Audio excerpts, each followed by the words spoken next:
Hello. Hey, Hades, how are you doing? Welcome. I don't know if this is a bit loud. Oh, let's turn it down a bit. Been a bit? Yeah, I've not been well. I had to take yesterday off because I got, like, really sick. I thought I was coming down with a cold. Turned out not. But I definitely came down with something. Like, I had to rest up. My wife just said, don't go live tonight. I was like, you know what, actually, yeah. Hey, Ara, how you doing? Welcome. Two pieces of info about TNT I might be interested in. Brain-chan is 5'1". Damn, that's tiny. That's like convenience height. That's like standing naughty stuff height. Damn. Okay, what's the second piece? Give me that forbidden info. Give me that forbidden knowledge. I want it. I crave it. I crave the forbidden knowledge. In the Japanese version, Goddo is less of a dick to Francisca than the English version. Ah. Curious. But yeah, we're here with Ace Attorney Apollo Justice tonight. So we are going to be starting on Apollo Justice Ace Attorney, obviously the first case in this trilogy. This came out yesterday, the brand spanking new remaster collection. For some strange reason, not available on the Xbox PC store. I had a bit of a to-do about this because I loaded up the store for Xbox, right? And it's just not there. You can't buy it on the Xbox PC store, despite it apparently being an Xbox PC compatible game. So Capcom maybe fix that. Devs developed AJ took a critical look to the tropes, and they decided to. Oh, okay. This will be interesting then. This will be interesting. Anyway, it's a blind playthrough. I've never played these games before. So this is the one we're going to be playing. The first in this trilogy. Let's just have a quick look at what the other games are, shall we? So, there's Dual Destinies. There's Spirit of Justice. Looks much more cutscene-y. And what's this? The Museum. Oh, no, let's get out of there then. Lots of extra content once we finish the games. Right, okay. But yeah, yesterday, just to clue you in as to why I had to cancel EVF 5, you can probably hear my voice is a little bit strained, so we're going to have to take it a bit easy tonight, firstly. So basically, I came down with a stinking cold. Like, I was almost passing out at my desk at work, which really fucking sucked. And Tuesday I was in the office. Wednesday I had band practice. I went kind of too hard at band practice and then burnt myself out and went to the gym on Thursday morning. Came home and was like, I feel like shit. And then as the day progressed, I was like, I really feel like shit. And I was falling asleep in the chair during lunch, and my wife just said, just have a rest tonight. Just, you know, go easy on yourself for once. Dual Destinies and Spirit of Justice with 3DS exclusives, so they've got cutscenes. AJ is DS, so the cutscenes are low quality compared. Okay, that's fair. For that one, the wife was right, yeah.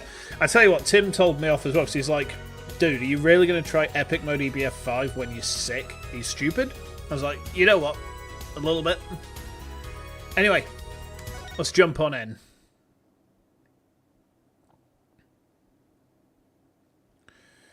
Oh, this is exciting, isn't it? Turnabout Trump.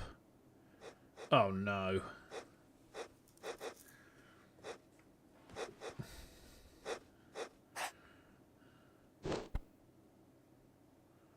Epic EBF doesn't fuck around, don't play it when sick. That's exactly what Tim said. Oh?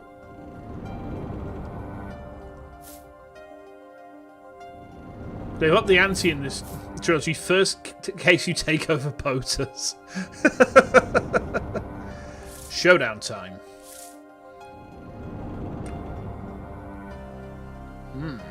Who's this guy? You lose. Oh. Oh. I think someone just died. Oh dear.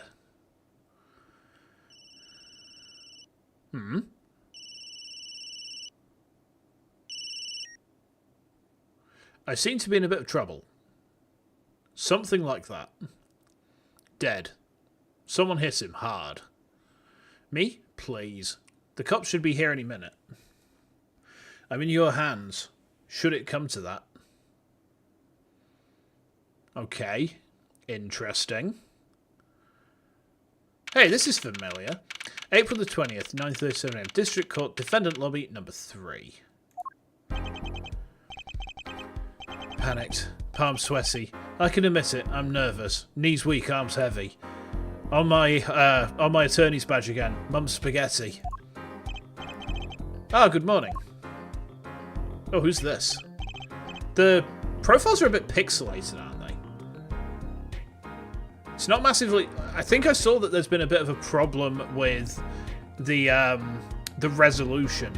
And, like, it's much more pixelated than I was expecting. Good morning, sir.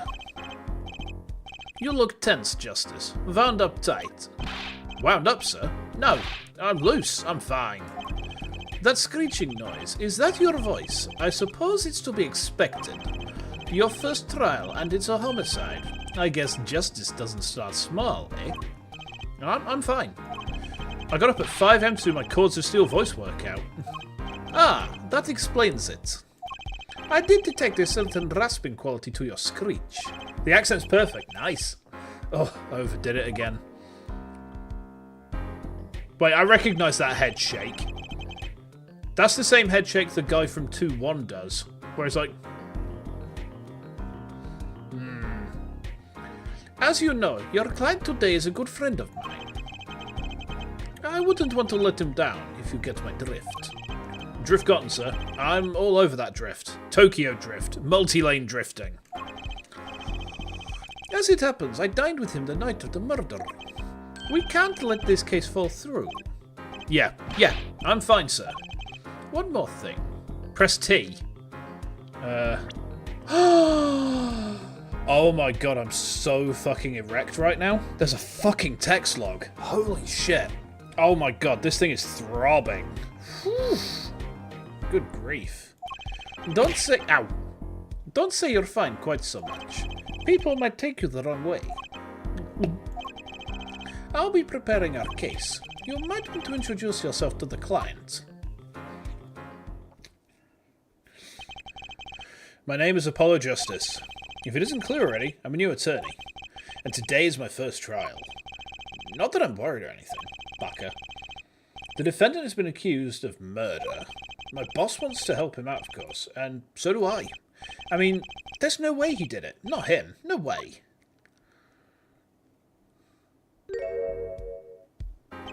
Oh, come on. That's not even subtle. That's not even subtle. Hi, Phoenix. Whoa. So, he's on trial for murder again. Okay. Good morning. Morning. It's all up to you today. First trial? Nervous. Meeting him? Cardiac arrest. The years have been rough to old Feeney, yeah. He stopped shaving. What do you mean it's not even subtle? The tufts of hair and the shape of the back of his hair and the colour of his eyes and the way that his eyes and pupils are structured is a dead giveaway. It's like, it's supremely obvious that this is Phoenix. Like, I couldn't mistake this face for anyone else. Like, this is 100% him.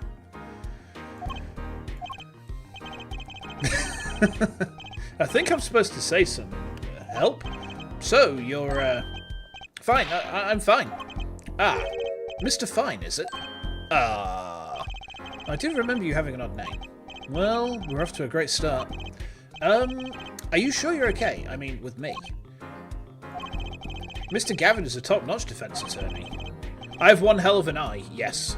Yes, I do. And he's your friend, so why? You'll see. You can do it. Be confident. I'm really sorry this happened to you. It's time. Shall we? Yes, sir. Okay, I need to focus. First trial, here comes justice. Did somebody say, just eat? We're going into the court today, and we're going to get our client off the hook anyway. Just like that moment in 3-1 where I instantly discovered the link of Dahlia and Pearl. I mean, yeah, I have a very... My eyes might be messed up from the brain injury, but that kind of impacts my perception in other ways. Oh. The court is now in session. The prosecution is ready, Your Honor. Wait, what? The defense is fine. I mean, ready, Your Honor. You're like, how the fuck did I figure that one out that quickly? I just looked at them. I don't know how else to describe it. I just looked at them and it was just like, yeah. Mind going blank. Don't panic. Ah, too late. Your name was Mr. Justice, and this is your first trial? Yes, Your Honor. But I'm fine, really. Are you quite sure? Your voice sounds a bit strained. Mr. Gavin? Yes, Your Honor. I was under the impression that you would be heading up this case. That was my intention, yes. However, a defense attorney must always see to his client's wishes, and my client specifically requested Mr. Justice. Well, of course he wants justice, but to entrust his case to this greenhorn, why? I do not exaggerate when I say that you're the best defense attorney in town, Mr. Gavin. Okay, so Gavin's got trial experience, fine. But does he have cords of steel? He's probably got buns of steel. Looks like he works out. Then let's begin. The defendant may enter the courtroom.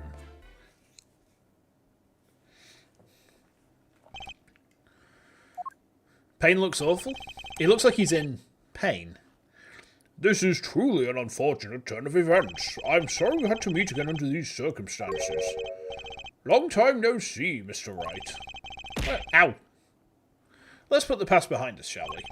These days, I'm merely Phoenix Wright, piano player. Mr. Wright, how could this have happened? I won't speak of it further then, if the prosecution will be so kind as to explain the charges. To think I saw you enter this room a fresh attorney, and now I see you leave in chains. Ah, Winston Payne. Subtle as ever, I see. Ahem. The crime occurred at the Borscht Bowl Club, a Russian restaurant.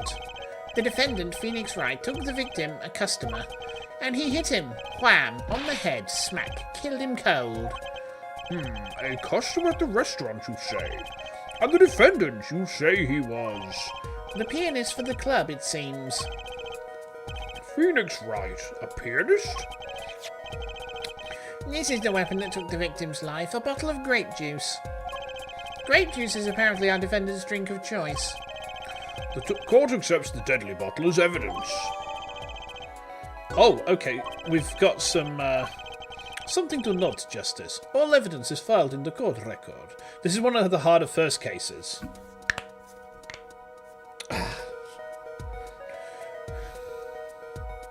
We'll see. We'll see. How long does that yearn for one of this? Putting up makes me feel ready.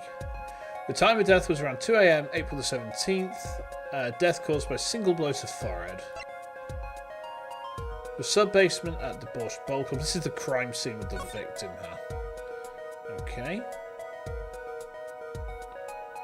Let's just say we're not going to see that one coming. Okay. The controls are a bit different. Grape juice bottle used as a murder weapon bears the defense fingerprints. Each of the three attorneys' personalities shows through the description of the evidences. They kind of did that for Trials and Tribulations. You remember when we were playing as Edgeworth, and like you look at the Magatama, and the tooltip says, "Oh, how foolish!" You know, spiritual bollocks. Yeah. So we've got Christoph Gavin, who is kind of like sexy Alucard man Mia. We've got Phoenix. We've got Shady Smith. What an amazing name. Alright. And then we've got Winston Payne. Okay. Make a practice of checking it frequently. We need to remember that G is where we get to our save slots through. Sounds like a friendly guy. He does, doesn't he? They could have called him Guy Shady. I don't get the joke. Court record. Right. I've heard of that. You're eager to look at the evidence so far. I'm confident in your ability to handle this. Right, just UZ. Sounds like it's time for some hands-on action. So, the victim was a customer at this restaurant. But just who was this, Shady Smith fellow? We believe he was a traveller, Your Honour. A traveller? According to his passport, he had been out of the country for a number of years. He had only returned to this country recently, though his place of residence is unclear. And he had some sort of connection with the defendant. Oh, we can examine evidence like in 1.5. Not wait. Oh no. Oh no, that means we've got to deal with the fucking bottomless jar again. Ah, shit the bed. Alright. That too is unclear at present, Your Honour. We believe they first met at the Borscht Bell Club on the night of the crime. If they'd only just met, then why murder? Perhaps the victim slighted the defendant's piano playing. That doesn't appear to have been the case. No, the motive had nothing to do with the defendant's lack of playing skill. At least not piano playing. I'll let this photo explain what I mean. Oh, this is the murder photo. Alright. As we can see, a game of poker was in progress at the scene of the crime. Wait a second. Isn't poker gambling? That's a crime in and of itself. Indeed. It appears our defendant has fallen to become the basest sort of criminal. It's true that the defendant was engaged in a game of poker with the victim, yet it was only that, a game in the purest sense, a competition, Your Honour. A competition? Yes, a test of wits, a silent clash of passions. Only the cards, their backs wreathed in blue flame, know its final outcome. The investigations are more complicated. Nice. Come again? The cards on the table had blue backs, Your Honour. I believe the defence was waxing poetic in an attempt to mystify those present and impress women. That will be our first order of business here, then, to find out more about this fatal game of cards. You like the sound of Gavin's objection? It's pretty cool. Pretty cool. Very well, defendant. You will testify to the court about the poker competition held the night of the crime. My pleasure. This is it, my first trial. Here goes nothing. How ironic that he's the first cross-examination in this, huh? Alright, let's do this. I'm a pianist by trade, yet I can hardly play at all. My real job is to take on interested customers over at the poker table. The room where we play and the competition in there are the club's main attractions. The rules are simple. We play a game of poker using 2 decks of cards. That's all it is, a game. And our customers are happy. Okay. We need to get more like Spanish and Italian objections in, just because instead of objection they say protesto. And that just sounds like a magic word. A pianist who can't play piano? Better than a defence attorney who can't defend. Very well, the defence may begin the cross-examination. Right, Your Honour. My first cross-examination. Don't blow it. Are you alright? You're sweating bullets. Bullets? Where? Right shoulder. It's a figure of speech, Justice. Your voice sounds strained and raspy, too. My brain feels strained and raspy, sir. You've watched me perform more cross-examinations many times, though you've never done one yourself, have you? Care for a refresher? What to do? Should I ask Mr. Gavin for a refresher course in cross-examination? Nope. Fuck it, we ball. No need for help here, sir. I think I've got this one covered. I think you'd better do more than think. You know it or you do not. Fine. The cords of steel are ready for battle. My weapons, press and present. Oh, one of my stream monitors just died. Hold on a minute, chat. Give me a sec. Hold on. Oh, you stupid fucking thing. There we go. We're good. Find any inconsistencies, any lies in the testimony, and reveal them to the court. That is cross-examination. Learn it. Know it. Do it. Inconsistencies. Lies. Phoenix Wright? As if. Phoenix Wright would never lie, and it's up to me to prove it. The defence may begin the cross-examination. Okay.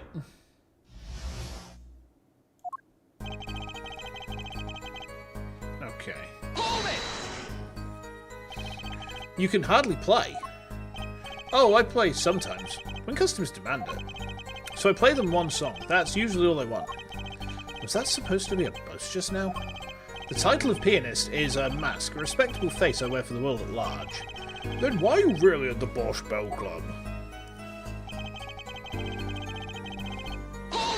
Okay. They pay you just to play poker. That would seem to be the case. I'm a professional after all. Bah, do I take pride in that statement? It's just hard for an honest, hard-working member of society like me to imagine. Yes.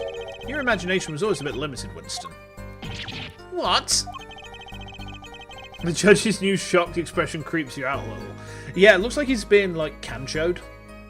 I've played poker for 7 years now, and I've never lost once. What? You see why the customers come now? Defeat the undefeated poker champion. It's quite a draw.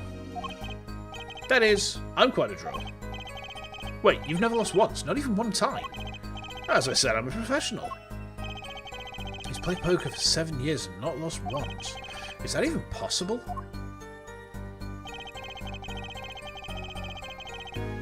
Okay. The room in the crime scene photo is an attraction. It has quite a history, actually. The Bosch Bowl Club used to be a gathering spot for black market sites back in the day. Black market? All in the past. Things like the black market are only on the silver screen nowadays. Suffice it to say that there were a lot of deals being made under the table. Right there in that room. A smoky room, gambling hoods, you know. Just looking at this picture makes me feel bad. The bosses gather around the table, cussing deals, safe from the eyes of the law. Meanwhile, a goon keeps watch through the small window. I can practically picture it now. That window does look like it would be good for keeping a lookout, but little else. The room has a few other tricks to it, though it was common knowledge to our regulars. At any rate, they come to play poker in a room steeped in history. Despite the dark past, it was all just good, clean fun. Okay.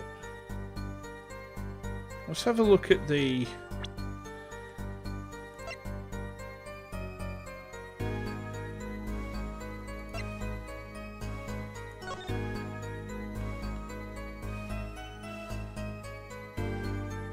Okay.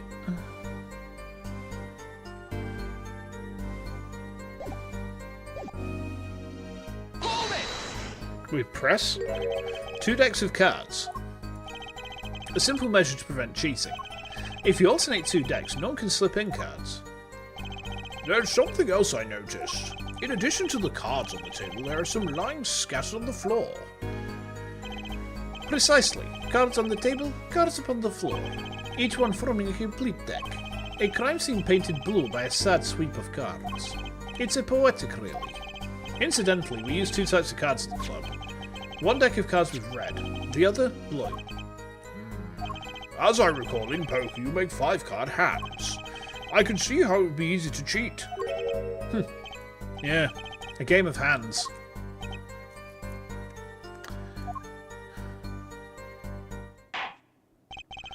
This competition you're talking about.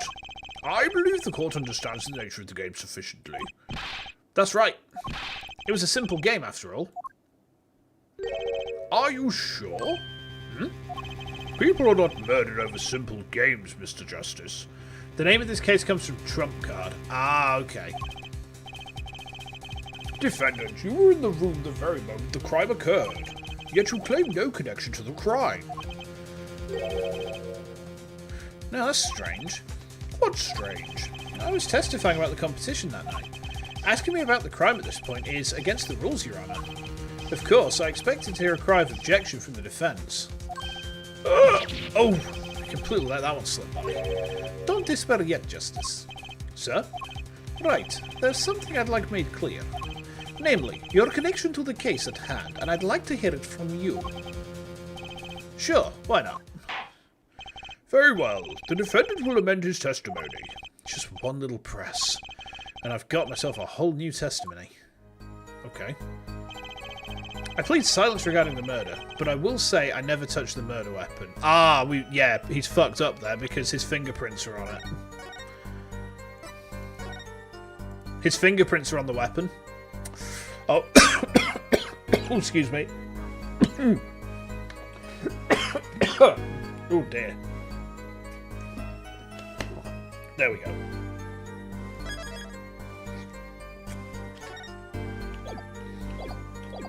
Okay. You might not like AJ much, but this first case is one of your favourites. Oh, okay.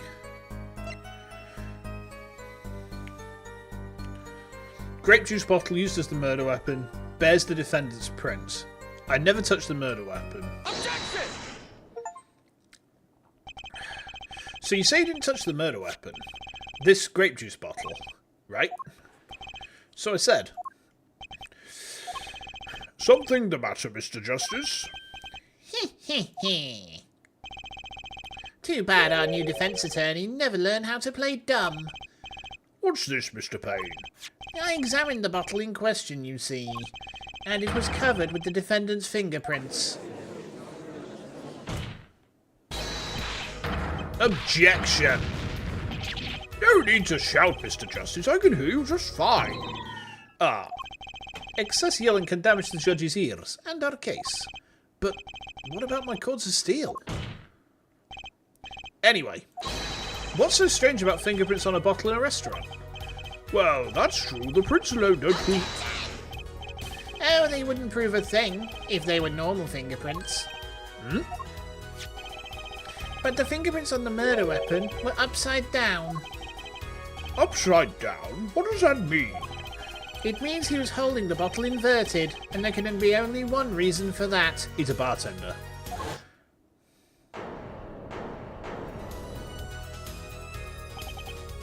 Yes. To brain someone with the bottle. Oof.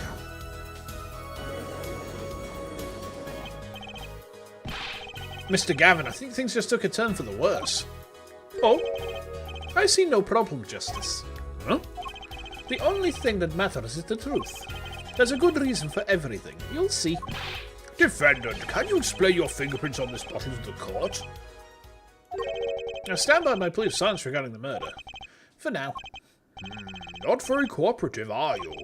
This could hurt your case. I'm sure he's uncooperative because he's hiding something. There must be some reason. Objection! Your Honour, you seem to have forgotten something. And what might that be, Mr. Gavin? On the night of the crime, who was it who reported the murder to the police? Reported? Well, that was the defendant, Mr. Wright, but still, that...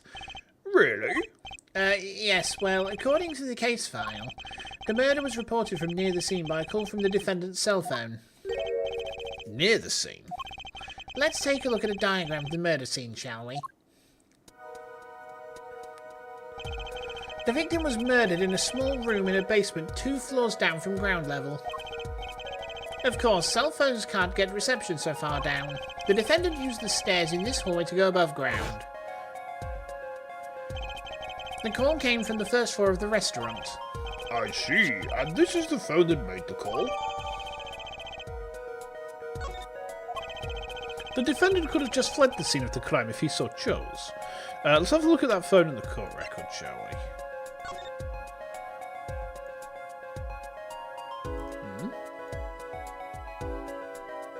What is that? Wow, the battery's being held in with a piece of tape. He should just buy a new one. Maybe he can't afford it, or he just doesn't care.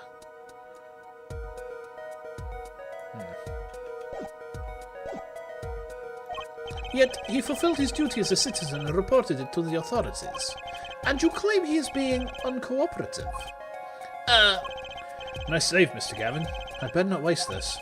I think the prosecution has toyed with our client enough for the time being. Toyed? I assure you, no one is more serious about... What was it? Phoenix self-reported sus. Oh, God. I haven't played Among Us in years. Like, literally probably like 2 or 3 years now. It's been ages. What was it you said? The defendant was in the room the very moment the crime occurred. How can you possibly know this? That's a good question. How indeed? The answer is simple, Your Honour. The prosecution has a decisive witness. You're as good as they say you are. So someone else was in the room the night of the crime. You want to know who Winston Payne looks like now? Let me put his name in chat and you can go search him. That's who Winston Payne now looks like. That must mean they've witnessed the crime. Everything up till now has been a warm-up, Justice. Are you ready? Very well. The prosecution may call its first witness to the stand. The witness will state her name and profession. Hold on just a moment. Where's the witness? I surmise that she has been frightened by the defence's demonic-looking horns. Sweet little hair gel, relax people. Have no fear. If any horns point in your direction, this court will cut them off. You are sure? I swear it on my gavel. Please come out. Isn't violence against her a crime, Your Honour? Well, if you are sure it is okay. She looks to me like, do you remember the Russian conscripts in Red Alert 2? Oh, wait a minute. Would the prosecution care to explain the witness's, paraphernalia? Yes. She is a professional, Your Honour. Those are merely the tools of her trade. That would be... My name is Olga Orly. I am employed as a waitress in Borscht Bowl Club restaurant. Then why the camera? Of course, it is my pride to serve borscht that is in naming restaurant. But I also perform, how is said, other service. I take it one of those other services is taking the customer's pictures. Like for example, this one. I know really references how you know this game is old. Yeah. That's the defendant? Indeed, on the night of the murder. Man in white hat is one who has gone kaput. Indeed, that is the victim. Order! Order! This is quite a piece of evidence to casually drop into our laps. It is same way as I drop cold balls of borscht on laps of customers, casually. Then the court will casually accept this new evidence. Okay. Now, witness, where were you at the time of the murder? I was in room, the hideout we call it. Excuse me, the hideout. It is room where famous gangster bad guy was arrested. Oh, okay. Bad guy, we going into Guilty Gear jokes, are we? Alright.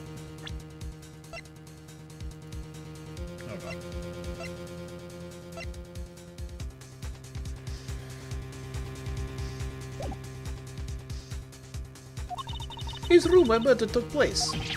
What? The look of utter surprise is lovely.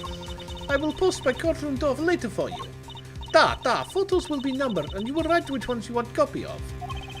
So there were 3 people in the room at the time of the crime. The victim, Shady Smith, Mr. Wright, and Olga Orly, our witness. And if Mr. Wright isn't the killer, that means... Very well, witness. You will testify to the court about that night's events.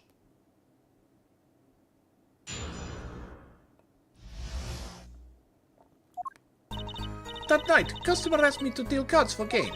It was cold. Both players played with hats on, The victim, he plays whole time with his hand on Locket's neck. Then, last hand is done, but something terrible has happened, That man flew at victim and is strangling him to death. Well, there's an obvious fucking contradiction immediately. Incidentally, who won the game? Isn't it obvious the winner was the victim, Mr. Smith? That's ridiculous. Because Mr. Wright can't lose. Justice? Maybe you can come up with a more legitimate objection. But he hadn't lost in 7 years. Take it from me, kid. It happens. I didn't lose a case my first 7 years as prosecutor either. Incidentally, I have some evidence here.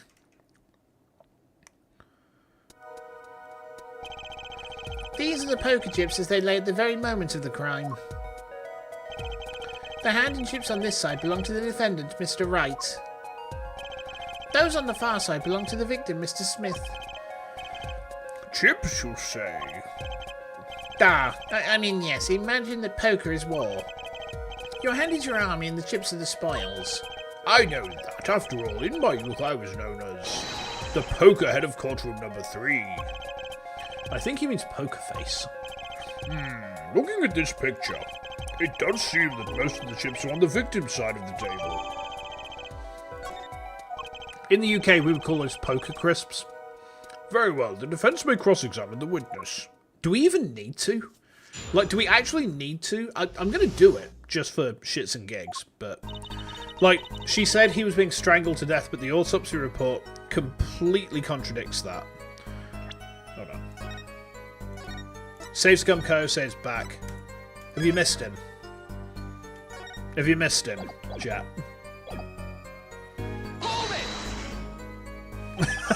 You wanted to make that joke yesterday.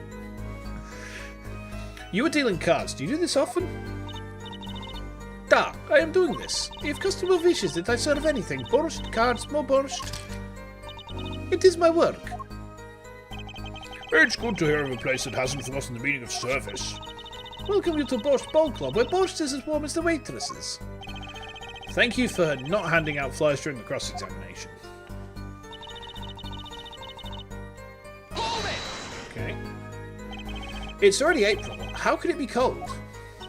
At Borscht Ball Club, we have pride in authentic rustic Russian restaurant theme. Outside it is city in spring, but inside it is always as cold as Mother Russia. No way am I going there. When it comes to hot borscht, cold is best seasoning, da? I can't believe I'm getting to do my comedy Russian accent live on the stream. What is life? Here's Locket. I believe it was good luck charm, da? He gripped it many times as he played that night. Yes, he must have felt as though it might carry him to the moon and the stars. Come, Nereva, come and look upon the harp. Anyway. Though, if it was small enough to fit around his neck, it wouldn't have much lift. The defence would like a clarification. This is a locket we're talking about? I mean, a pendant with a picture in it, right? Not a rocket. Of course, I knew that. It was probably a pendant shaped like a rocket. That's why she called it that. No, a locket's a locket. It doesn't matter what shape. It's considered bad form to poke fun at the hard of hearing in our society. Hard of hearing or hard of understanding? You discovered it from a game you can't talk about on Twitch. Uh-oh. So, what's happened next? Then last hand is done, but something terrible has happened there. Something terrible? The defence will refrain from needless shouting. Sorry. I need to seriously reconsider this vocal training thing. Now, Miss Orley, can you tell us what happened? Oh, I was so frightened. I trembled with fear. Yeah, see, this is where I'm gonna get her. This is me when I get her. It's like when Taco gets Jibby or Vespa. What's this?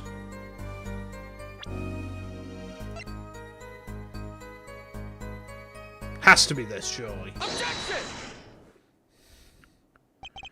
Oh, really? Strangled, you say? That's odd. Dad, normal customers only choke on borscht. No, I mean, this report shows that the victim died of a blow to the head. Ah! Miss Orley. Hey, Hut. How you doing? Really now? Did you witness the crime? Ooh, she lost her borscht.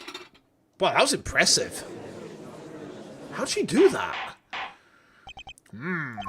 Looking at the picture, it doesn't seem like he was hit. He's still wearing his hat and everything. Yet it is a fact that he was hit, Your Honour. Oof. Oh my god, it's Aang. Oh god, airbending is gone. There's no more airbending, chat. He's fucked it. Well, shit. Sorry, Korra. Daddy's gone. Oh no. The Fire Nation has attacked many times. How are these Avatar jokes going? Here's a photo we took of the victim with his hat off during our investigation. Well, that's quite shocking, isn't it? This head certainly was hit. Okay. But I have seen it happen. The defendant, he lunged at victim his neck. Oh, really, Miss Orley? I think I've caught you in your own lie this time. Justice, I admire your enthusiasm, but perhaps you should think this one through once more. What do you mean? I found a contradiction. There's one thing in her testimony that troubles me. Very well. It seems we shall continue the cross-examination. There's such a thing as thinking too much. This horse is dead. Let's stop beating it. There's such a thing as thinking aloud too much, too. Okay.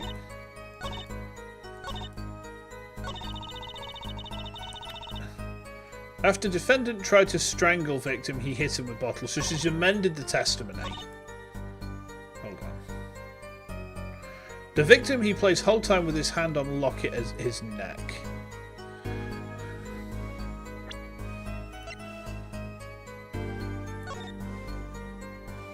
Well, where's the locket? Where's the locket?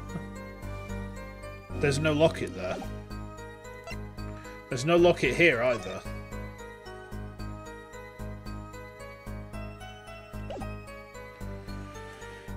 I think it's this. Cook with me, chat. Is it this? Am I there?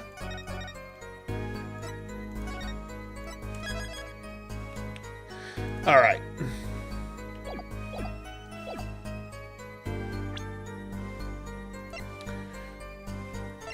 So it's one of these two photos. Let's try this one first, shall we? Objection! You know, there was one curious part in the testimony, just like Mr. Gavin said. But what does it mean? Mr. Justice, would you care to explain what it is you're thinking so intensely about? Recall the testimony, Your Honour. The victim played with his hand on locket in his neck, I believe she said. I hope you aren't about to raise an objection to the witness's grammar. No, but look at this photograph. Do you see a locket on the victim's neck? Well done, Justice. I'm impressed. I knew you'd be able to handle this. What does it mean? If we are to believe this witness's testimony as is, then the locket disappeared following the victim's death. Lockets don't just disappear, Your Honour. It's quite simple when you think about it. If the locket is gone, someone must have taken it off, no? Taken it off? Wait, you don't mean...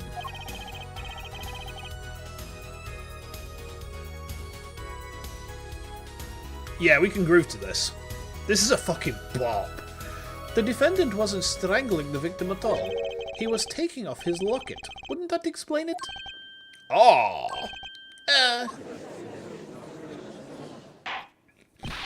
Defendant, what do you have to say to this? Say. Yes? I just noticed this, but you have something hanging around your neck, don't you? Oh? You mean this? Yeah, it's a locket. With a photograph inside. A photo of my daughter. Come again? Mr. Wright, you have a daughter? We confirmed it at the time of the arrest. The picture in the locket is indeed Mr. Wright's daughter.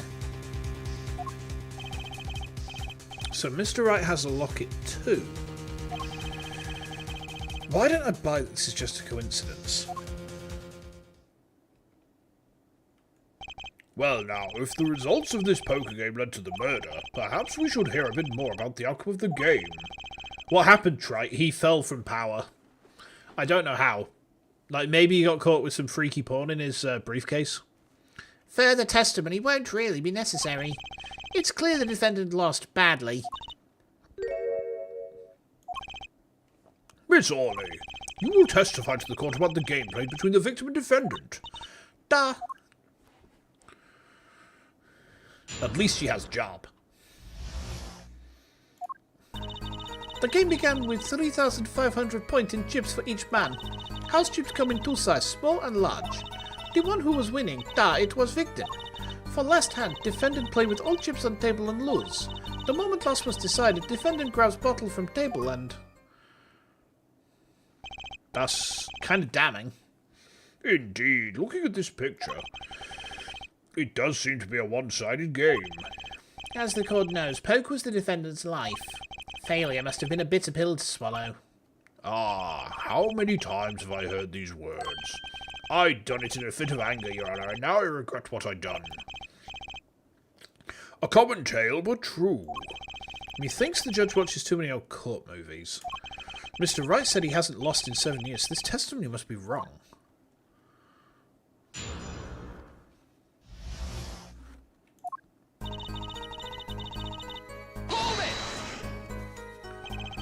Are those the usual starting points? Were any special rules used? No, not special. Usual game, usual rules. If each man began with 3,500 points, the total would be, exactly, no, 7,000 points. Please, this isn't calculus, it's not even long division.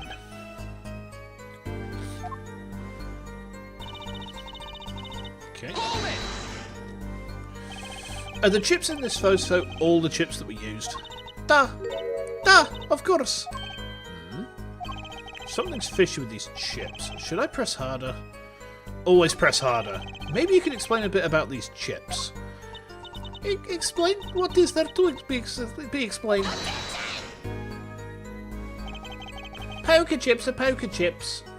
Fishy with these chips. Yeah. They're not fish and chips, not a chip. Thanks. Now that I've pressed her, I'd better ask something. What are these chips worth? Are they in dollars or rubles even? Yet, as I've been saying before, it was game, not gamble. Hard perhaps for capitalist BETTOGH to understand. Oh, I like her. I like her. Two type of chip, 100 point and 1000 point chip. It is not money, da. Justice. Sir? Don't you find her comments interesting? In more ways than one, sir. I'd have it added to her testimony myself. Now I can do the maths. No, I don't want to do the maths. Well, does the defence want the witness to add to her testimony? Yeah, I do think this deserves further scrutiny. Add it to the testimony. I wish I knew where I was going with this. Very well. Witness, if you would be so kind. Da, Your Honour. One kind of chip is worth 100 points, other kind worth 1000, two kinds in all.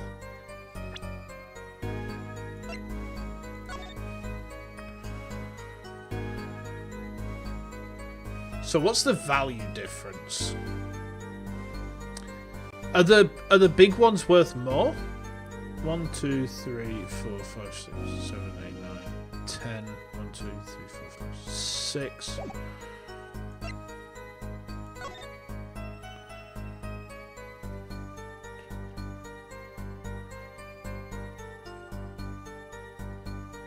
Hold on.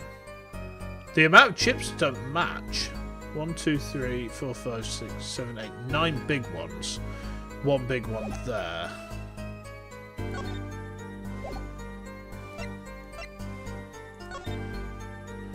One, 2, 3, 4, 5, 6, 7, 8, 9.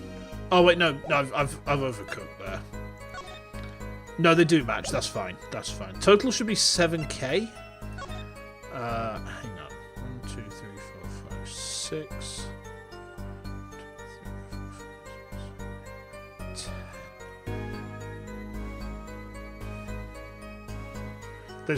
I guess these are worth 1,000 then, and these are worth 100.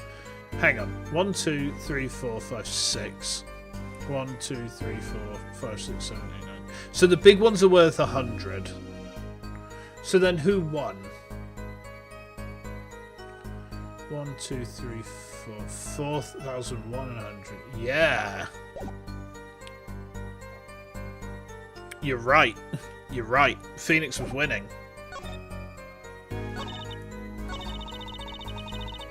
The one who was winning, it was victim. How about you these nuts?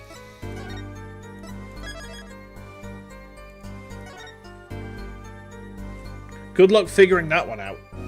No, I've got it. 1 plus 1 is 2. 2 plus 3 is 4. Quick maths. Yeah. See, I can do quick maths, chat. I'm smart. Do you see? I'm smart. Yeah. Okay. Look, I'm the one who's doing the maths in this stream, alright? Alright? Okay. So, present is on E. Let's try it. Objection! You're sure it was the victim who won? Absolutely sure. It seems our new attorney's a bit confused. A glance at the picture is enough to tell you who won. If you're not in kindergarten. Just for safety's sake, could you explain the problem to the court? Of course, Your Honour. In this photo, I see small chips and I see large chips. Tell me, which were worth 1,000 points? Why, the big ones, of course. Duh. I thought so too. But then the totals don't add up. the totals? Let's review what the witness told us. Each man started with 3,500 points in chips, and the combined total value of the chips was 7,000 points. Yes, if my calculations are correct, let's see. 3 plus 1 carry the 5. They are, Your Honour. Now, look at this photo that allegedly shows all the chips. If the big chips are worth 1,000 points and the small chips are worth 100, and you add them up... How much is it? Do it yourself. You weren't in kindergarten, are you? 10,600 points. Chips don't add up. This clearly contradicts the witness's testimony. But why? How could this be? Exactly, Justice. Now that you know the what, you must determine the why. Right, there's only one possible way to explain this contradiction.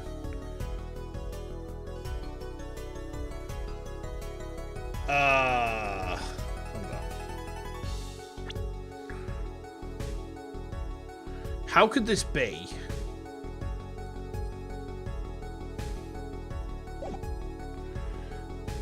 Both were right? Yeah, but I was leaning towards both were right because the starting points are correct. Chip count was wrong. No, because we've established that there's the right number of chips to add up to the total. Let's save there, just for safety's sake. I know that Ara said that this is one of the hardest starting ones, so let's play things cautiously right. Each man began the game with 3,500 points. Oh, Hades said this. I thought you did. My bad. If all the chips are indeed shown in this photograph, then there can be only one answer. Well, what is it? The value of the chips was the other way around. What? Want to know what I think? The small chips were worth 1,000 points, not the big ones. Madness! Utter madness! Show me the photograph of the chips again. There are 6 small chips and 10 large chips. Why, that does make 7,000 points when you add them up.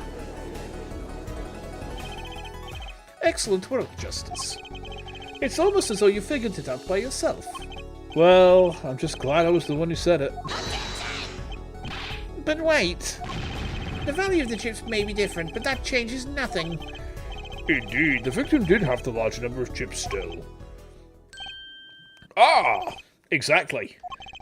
If the small chips are 1,000 points and the large chips are 100, let's do a little math. Maths, not a single mathematic. Mathematics, plural. I hate it when Americans say math. Math. Math. Goddamn ass Yankees.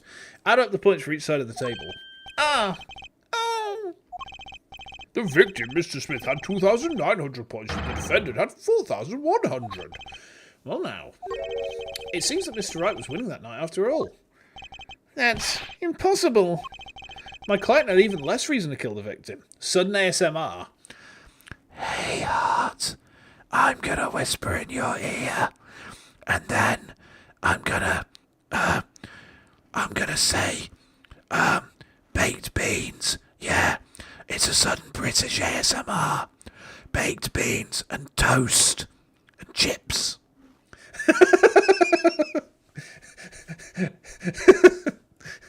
Ow. Oh, it's Rick as well. Crisps. Yeah, crisps. You're right. You're right. After all, he was winning. Oh! He's going to lose his toupee again. Now, Miss Orley, you must have known the true value of the crisps, since you were there at the scene of the crime, weren't you? Oh. Eek! I'm really impressed that she can do that. Order! Order! It appears our defence has lost his motive, and Mr. Wright's supposed defeat never happened. No! We must now ask ourselves whether we can trust the...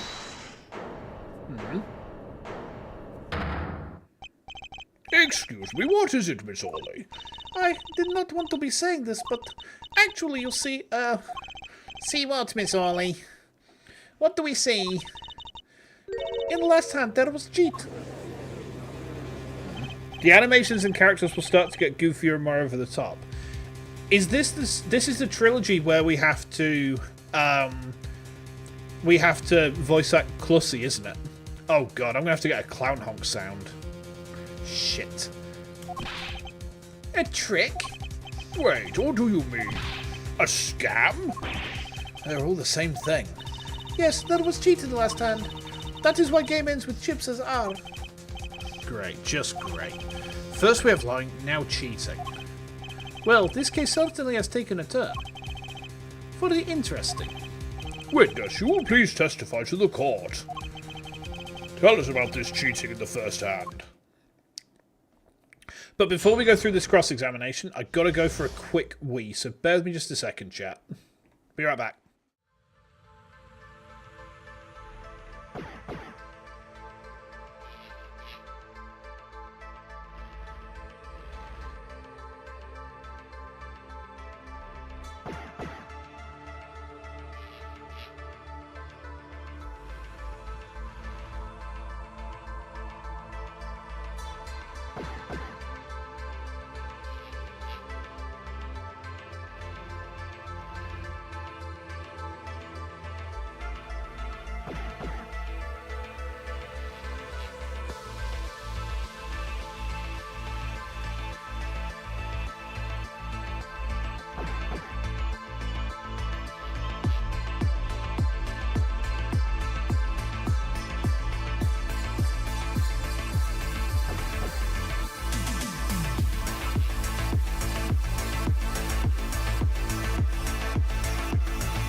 Alright, we're back, chat.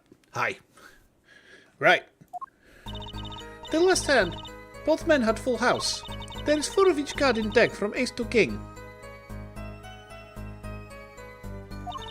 If you look at both men's hands, cheat is more obvious. The next moment, game becomes argument. The defendant's trick was exposed. He took bottle in hand. Poor Mr. Smith. Miss Orley, why did you not tell the court about this from the very beginning? I thought I smelled a cover-up here. Well, folks, it's time to throw back the covers. A full house is a very high-scoring hand. Not easy to make in my experience. That alone is enough to suspect less than scrupulous tactics. Mr. Gavin? What's a full house? Lawyers these days, you don't know your poker. I can't say this bodes well for your case or career. What is this, some kind of secret court poker ring? Justice. You know the terms 1 pair, 2 pair, and 3 of a kind, yes? Yeah, no problem. 2 cards with the same number makes a pair and 3 makes a 3 of a kind.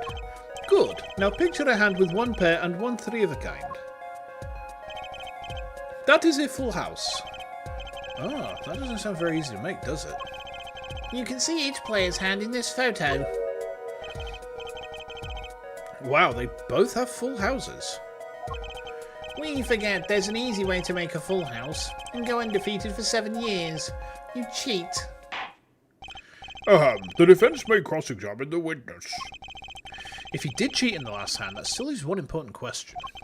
Mr. Wright lost that hand. Who's ever heard of a professional con man losing when they cheat? Okay.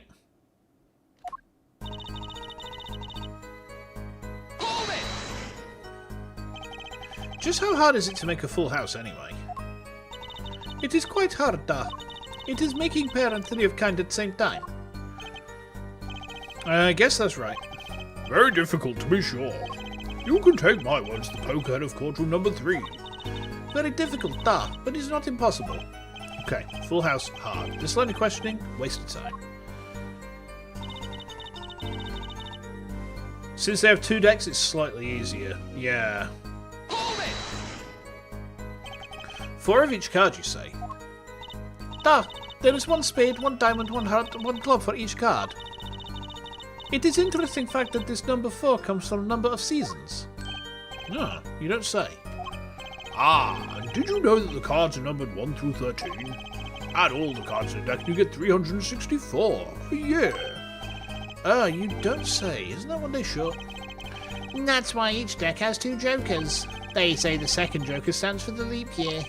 Thus you have a perfect representation of the year, all in a deck of cards. Yeah, today I learned as well. I never knew that. No, you don't say. We're going to be in this courtroom for a year if it keeps going like this.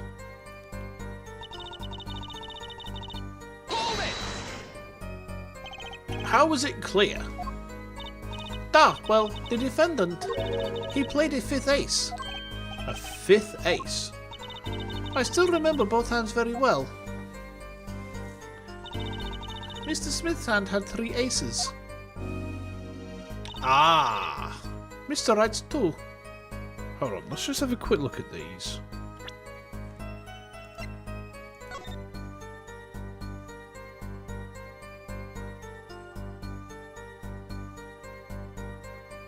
Those don't match. Those don't match. You bullshitting little shit. Spades, diamonds, hearts and clubs.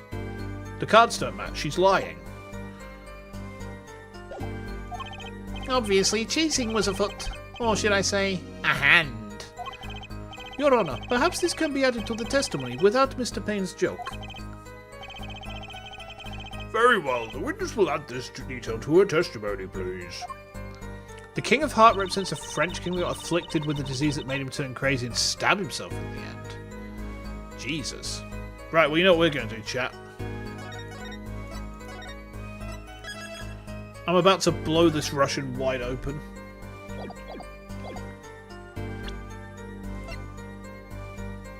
Objection! It appears the witness is mistaken. Mistaken? But my name... Look, this piece of evidence clearly contradicts what you said in your testimony. That's the photo of the chips, is it not? Justice, perhaps you ought to explain your point in a way that the judge can comprehend. In other words, use your finger to point out your point. Yes, please point out the contradiction in this photo. What particular point contradicts the witness's testimony? Now, who was it? It was the victim who had 3 aces, wasn't it? The victim had 3 aces, is what she said. Take that! Miss Orley, in your testimony, you made the following claim. Oh wait, shit! I can check it, can't I? I can check it. Yeah, I've. This is going to take some getting used to. This is a positive change that I was not ready for. Let's have a quick look at this, shall we? Hold on.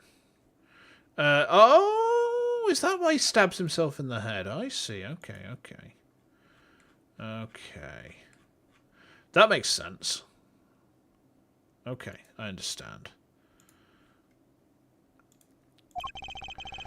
Mr. Smith's hand has 3 aces, but as you can clearly see, the victim's hand only held 2 aces. Eek! Well, maybe the witness was simply confused. Perhaps it was the defendant's hand that held the 3rd ace in question. Objection! Take another look at the evidence. As you can see, the defendant already had 2 aces in his hand. Where's this 5th ace? I see cheating, alright, and it's going on right here in this courtroom.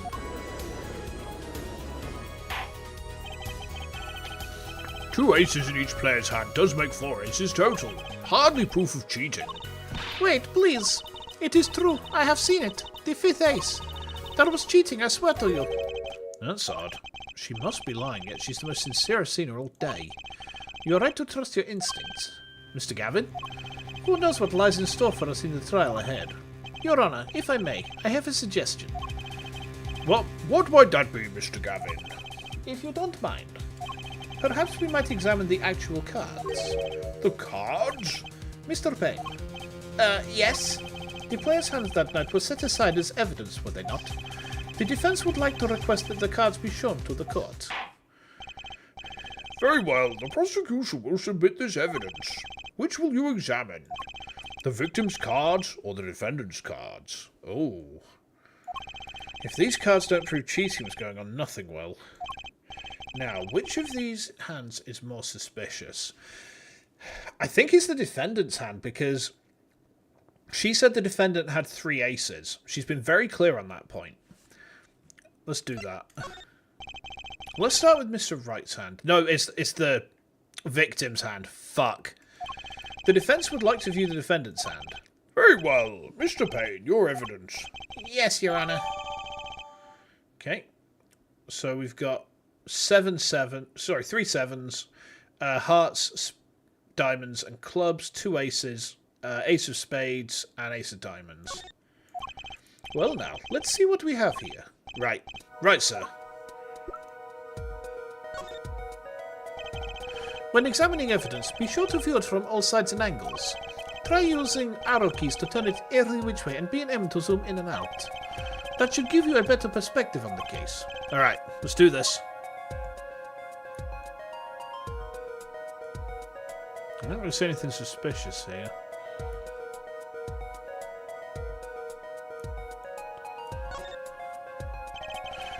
The card backs are red. For some reason I thought that they were using blue cards in that final hand.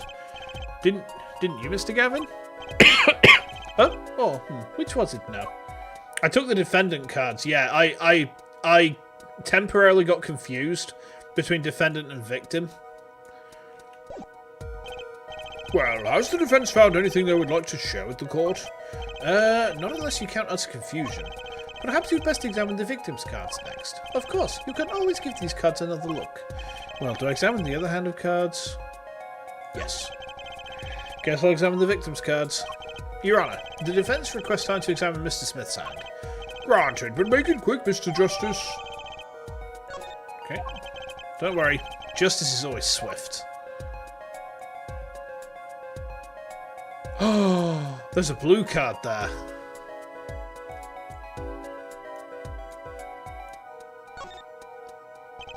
The card backs are red. For some reason I thought they were using blue cards in that final hand. Didn't you, Mr. Gavin? Huh? Oh, we've gone through this. Which was it now? Hold on, what? But that one is screwy. Hold on, why can't I... Oh, do I need to... I just need to go back and then present it, I guess. You're sorry for your partner, Justice. Point at the card directly. I can't move the hand. The hand doesn't move.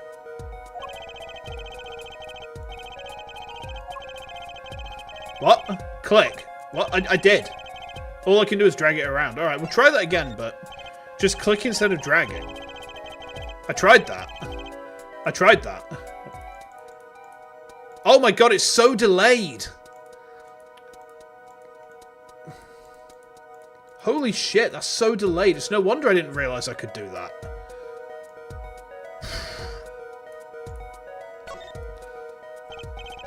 What? Your Honour, look at this. One of the victim's cards. The back is a different colour. That's impossible. But I put that card in Wright's hand. What was that, Miss Orley? No, yet. I merely said Your Honour. Mr. Gavin, yes? Tell me, what is the easiest way to cheat at poker? To cheat? I'll tell you. One merely needs a friend, a comrade, shall we say. The dealer. Wait, so you mean... This witness, Miss Orley, she's the cheater. A professional, I'd wager. Yeah! She still catches the borscht. Order, order! Focus, Justice. Time to take advantage of her. I mean, of her mistake. Dude, not cool. Your Honour, please recall the testimony we just heard. That's impossible. But I put that card in Wright's hand. Ergo, Miss Olga Orley conspired to cheat, not with my client, but with the victim, Mr. Shady Smith.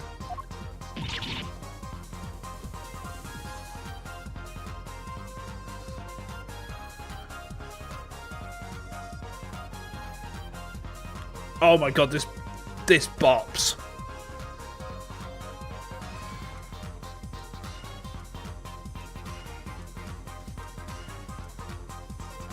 Whoa. Good god.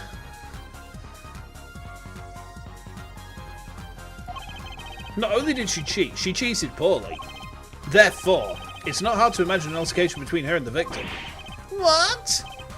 Wait, you don't mean the defense isn't accusing the witness, Miss Olga Orley, are you? Time for justice. There were 3 people in the room at the time of the incident, and if Mr. Wright isn't guilty, that means I am. The defense accuses the witness, Miss Olga Orley, of murder. Oh. Where's the Borscht?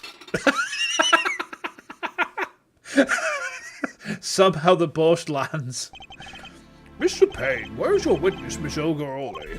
It appears she has lost consciousness, Your Honor. Mr. Justice, Your Honor. it seems you've presented a new possibility to the court. One suggesting a connection between the witness and the victim, Mr. Smith. And that means? This court cannot pronounce a verdict for the defendant at this time. What? I did it. I held out. I see no point in prolonging the trial this day. Oops. The prosecution will need to make further inquiries. Objection! What? Phoenix? Mr. Wright? You can't end the trial here, Your Honor. Not yet. What nonsense is the defendant spewing now? Think. One of the cards had a different coloured back. Don't you wonder what it means?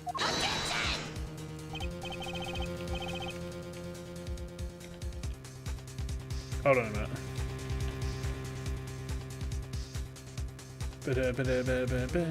What are you doing, Mr. Wright? Raising objections right now when you're about to get off the hook? Ridiculous. Mr. Payne, you of all people should know. Mr. Wright has a talent for the ridiculous. Perhaps we should get to the bottom of things. Let's clear up the facts about the game that fateful night. Oh, we're cross-examining Wright again, are we? As was said before, we alternated between 2 decks of cards that night. That was said before. The 2 decks at the club have different coloured backs, blue and red. 1 colour per deck. Why use different coloured backs? If we use the same colour, the 2 decks might get mixed. Use different colours and they still got mixed up. We used the red deck for the last game. I see, but that's odd. For some reason, I have this impression that you were using the blue cards. Yeah, me too. I'm sure someone said something about blue cards. Whatever. In the end, 1 card of the wrong colour got into the mix, which means there was cheating. Yeah, a card slipped into the deck would seem to indicate cheating. Yet, this card raises 2 serious questions. Apollo? Yes? Let's consider the first question, shall we? Think. In the last game, when was the card swapped? When? There are 3 broad possibilities here. It could have been swapped before the murder, during the murder, or after the murder. Well, yeah, thanks for the news bulletin, Mr. Wright. Of course it was... Oh? It might be as simple as you think, Mr. Payne. Or it might not be. I'd like to hear what Apollo thinks first. When do you think the cards were swapped? When was the card swapped in the deck?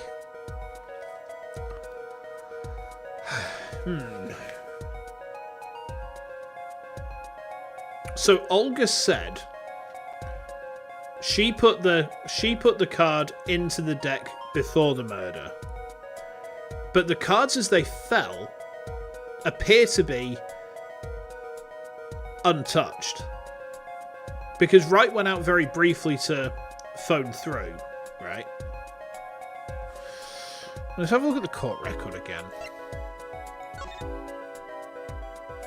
Okay.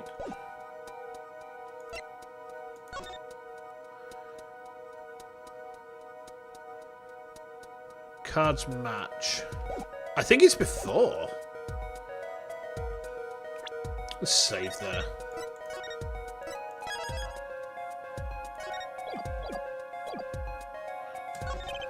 Well, it must have happened before the murder.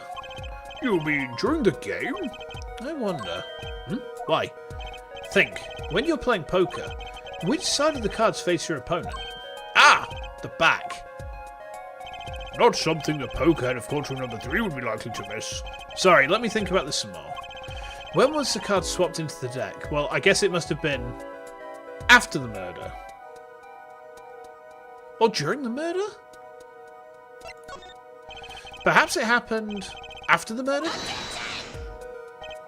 What's that? Ridiculous. What's the point of cheating after the hands have been shown? That's silly. Yeah, but tell me, how do you swap cards during the game? I'll take silly over impossible. Take it from me, son. There's a lot of silly in this world, but very little impossible. Oh? Even when the backs of the cards are a different colour? If you pulled that during the game, you'd be caught in no time. Ah! Quite true. That would mean that the blue card in question was swapped after the hands were shown. After the murder. Okay, this is going past silly and straight on to crazy. I ask again, what's the point of cheating after the game's over? Who would do that? Who indeed? That's one of the mysteries before us. There's another? Yeah, a simple yet decisive question must be asked. Who swapped the red card for a blue card? Who? The game and murder is done. The victim is dead. Only two remain in the room, alive that is. The defendant, Phoenix Wright, and our witness, Olga Orley. Okay, so who was it that swapped the red card for a blue?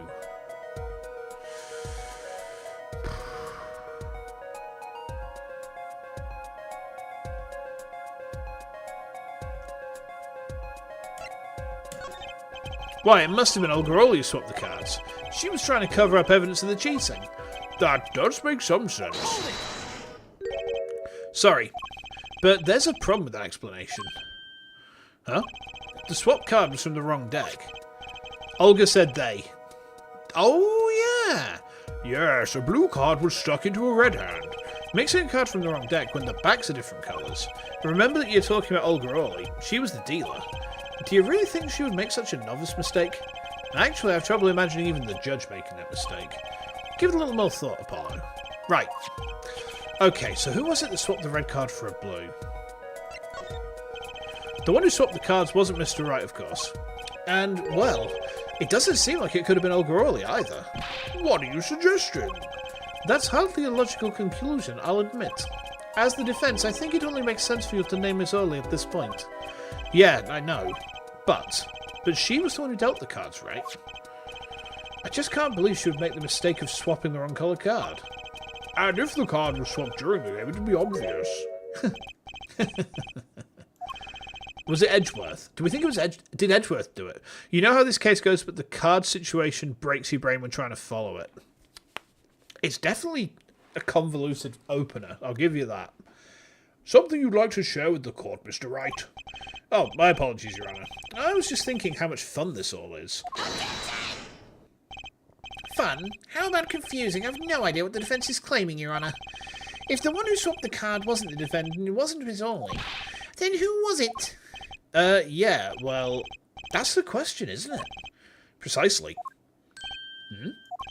I believe we're about to see this case take a new direction. A new direction? We'll find that indeed after the murder. Someone swapped one of the cards in the victim's hand.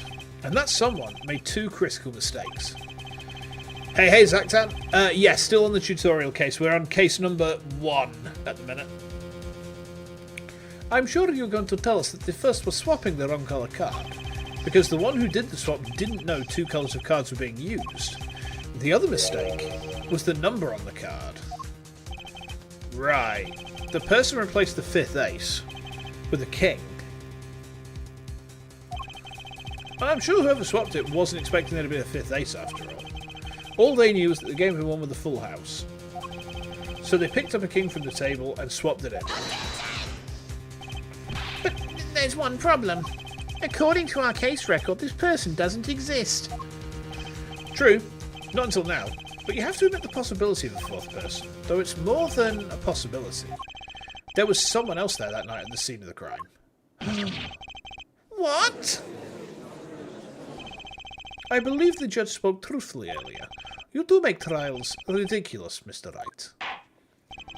This trial is proceeding on one central assumption, namely that at the time of the incident there were only 3 people in that room. I believe this new evidence, shall we say, overturns that assumption? The problem is that you choose to conceal this information from the court. I suppose there is a problem, yeah.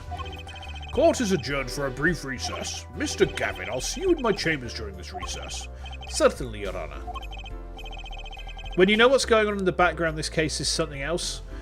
You gotta go. No worries. Cheers for hanging out, Hades. And thank you for your kind assistance as always. Very well, the trial will resume in 20 minutes. Like...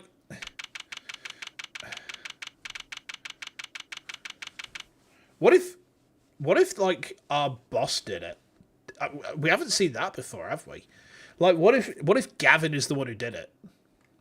That would be fucking madness. That was quite unexpected, Mr. Wright. To suddenly claim there was another person at the scene of the crime like that. I'll tell you why I think he's potentially suspicious. Look at this.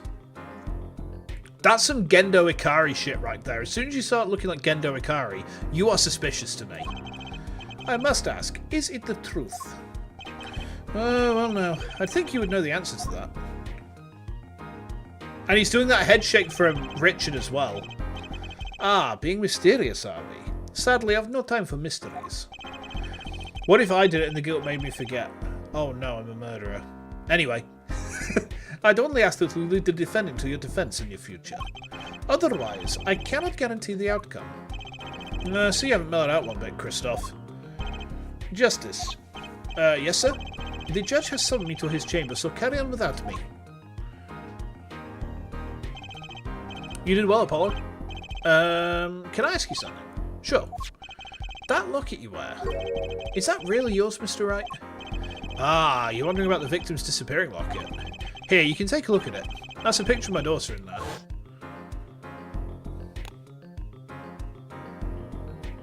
That's not Pearl. Who the fuck's this? I'm just surprised to hear you had a daughter. Most people are. Perhaps you'll meet one of these days. One more question. The one who cheated that night, was it you? Oh, what do you think? You know what happened 7 years ago, what I did. It's not unreasonable for you to think I might cheat. I never, honest, but it is odd that he managed to go undefeated for 7 whole years. Want to know something? Oh, let me just shift in my chair a minute. Give me a sec. There we go. Eey. There's only one game where you can be dealt bad cards all night and still win. Poker. Huh? You see, poker is all about reading your opponent. In that way, it's a lot like a court case. Poker is like trial law. Figure out what your opponent is thinking, and you win. Well, yeah, but that's harder than it sounds. I think not. Try as they might to conceal it, everyone reveals their true thoughts in the end. Their body language can be a valuable source of information. You're kidding. That witness, for instance, Miss Orley. She would touch the back of her neck during certain parts of her testimony. Did you notice? No. Come on, who noticed that? Words, habits, twitches, it's all information for the reading. That's the secret to winning, Apollo. Someone taught me, and now I pass the secret on to you. But I'm not worthy. I mean, there's no way I'll pick up on these signals. No, you can do it. You just don't know it yet. What's he talking about? But you will, soon. Ah, almost forgot one more thing about this case. You should know, I haven't told the truth to anyone yet. What? I knew it. I have my reasons, of course. All shall be revealed. And Apollo, I need you to be there, defending me. I need your power. My power? I have no idea my cords are still that special. It's time. The real trial begins now. Do your best. Wait, so hang on, is Apollo kind of like Strive Elfelt, where he just does like death metal screams? Is he going to teach us the memory lock skill? Maybe, I don't know about that. Memory lock? I've never played these games before, so I don't know what that is. Continue on to next chapter? Yes. We'll try and get through this particular case tonight. Like, do this in one go as like the opening for this set of streams. Okay. Psyche lock. No. Court would now reconvene. It sounds... he still uses GBA sounds in the DS version. Yeah, they definitely updated his voice for this. Has our witness, Miss Olga, Ollie, recovered? Yes, Your Honor. She's regained consciousness. Perhaps we can hear her version of events again? That's the thing. You see, she's quite fatigued. You're looking a bit fatigued yourself, Mr. Payne. Sadly, fatigue is insufficient grounds for refusing to testify or prosecute. The defense would like to request that Miss Orley take the stand. Very well. The witness will take the stand.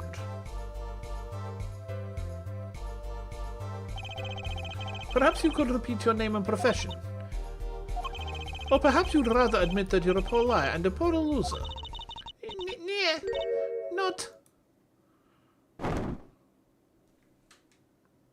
Oh my god, she's a hot pirate. What? She's not a timid little Russian, she's a hot pirate. Oh boy. Name's Olga Orley. That's the truth. I'm a pro dealer. People call me Olga Quickfingers Orley. Oh, really? Want to know something else? I'm not really Russian. Oh, my last name sounds like oh really. There, that's the truth. I hope you're satisfied. She's now a pirate. She's now a pirate. Witness, you'll tell the court what you were really up to that night. Fine, I'll talk. We had a plan, see? Let me remind you that you are currently under oath. Any further fabrications will have serious consequences. Fine. Like I said, I'm a pro. That guy Smith, hired me to do what I do best. I was planning the Borscht Bowl Club several days prior to the night of the game, as a waitress. So you were in cahoots with the victim? Not that he needed me help. Smith is a well-known poker player in some circles. But winning wasn't the main purpose of this game. It was about destroying a legend, the unbeatable Phoenix Wright. The plan was simple. Elegant, really. You see, we set up a trap of sorts. I was to plant a card in Wright's pocket beforehand, and then deal 5 aces during one of their games. Wait, what? Hold on. Why is... What? What happened there? Did I accidentally press... Oh, I see you can press on that to get the court record up. Okay, I see. When their hands were revealed, Smith would call him out and search Wright. He'd then pull out the planted card and the trap would snap shut. You swapped the cards. It exposes the cheater and losing on top of it. Yeah, it made a great double play. Just like that, the legend would be dashed to pieces.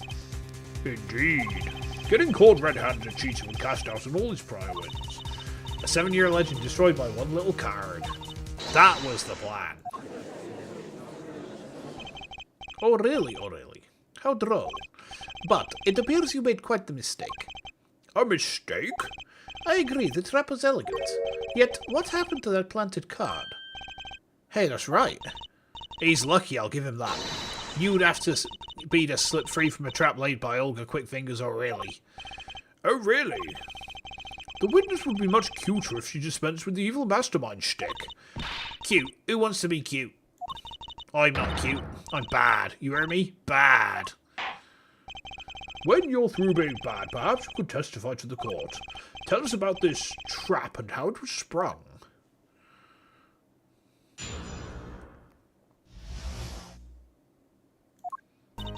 That night, I planted the card like I was supposed to, and Wright lost the last hand just like he was supposed to. Then Smith searched him, but the planted card was gone. Trap failed. The next moment, Wright picked up a bottle and swung it. It wasn't me who hit Smith, it was that no-good cheating defendant. A surprisingly frank testimony that still leaves us mostly in the dark. The trap was perfect, I tell you. Perfect. That rotten cheater hadn't messed it up. Look who's talking. Well, the testimony, for what it's worth, is all yours, Mr. Justice. With witnesses like her, who needs criminals? And with defendants like Mr. Wright, who needs prosecutors? Ironic, though, really. Okay. Hold it! Ah. This planted card. Which card was it exactly? The trump card. The 5 of Hearts. Let me guess. Mr. Wright was to have switched the 5 with the ace to make a full house. At least that's what you were going to accuse him of doing, thereby ruining his legend. I slid it into Wright's pocket. When was this? Why, before the match, of course. While he was eating. At the Borscht Bowl Club, we serve borscht and suckers. Remind me never to go there. Of course, the card was to make its grand debut during the game. Like a good borscht, a good plot must be cooked up early and allowed to thicken. Hold it! Okay. So, everything went according to plan. Exactly. The 5th ace came up, so it's obvious the switch went off without a hitch. Once the extra card was found in his pocket, Wright would be forever known as a cheat and a fraud. There are worse things to be known as, I suppose. Tell us what happened with the search. Hold it! The card disappeared? Yeah, my trump card, the 5 of Hearts. Gone, without a trace. Poof, zippo. We searched every nook and cranny, even inside his cute little hat. But the card was nowhere to be found, is this correct? Never in my long storied career. Hold on.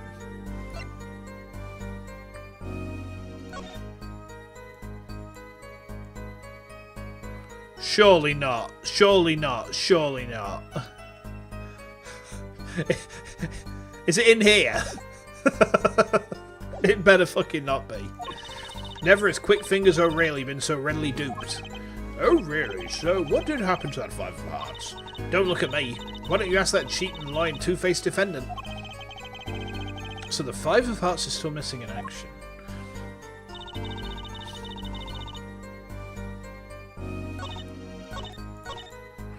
Notice that her...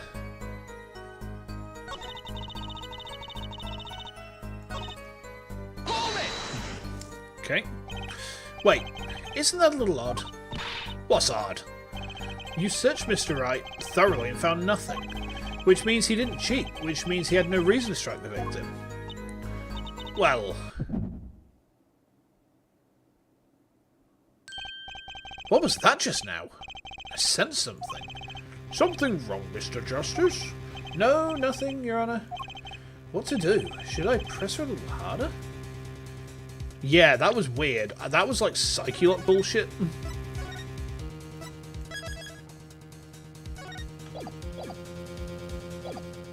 Yeah, do it. Miss O'Reilly, you're hiding something. What are you talking about? You. Me? Quick Fingers O'Reilly? Hide something? The defence will refrain from baseless accusations. I have one question for the witness then. You say you saw the moment the defendant hit the victim. Is this true? Of course it's true. I did see it. Honest. I saw it when Wright hit him. With my own eyes, I saw it. What's this weird vibe I'm getting? She keeps on like doing a Psyche-Lock fart arrow. It's like she's farting and there's like Psyche-Lock gas just leaking out of her ass. It's very weird. That witness, for instance, Miss O'Reilly, she touched the back of her neck during certain parts of her testimony. Did you notice? Touching her neck, was it?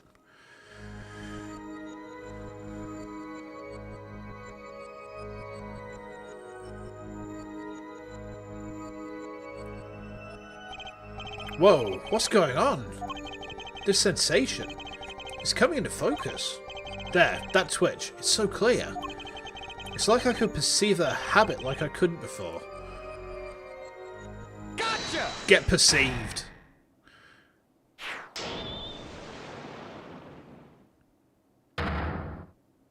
Fuck her with my magic eyeball.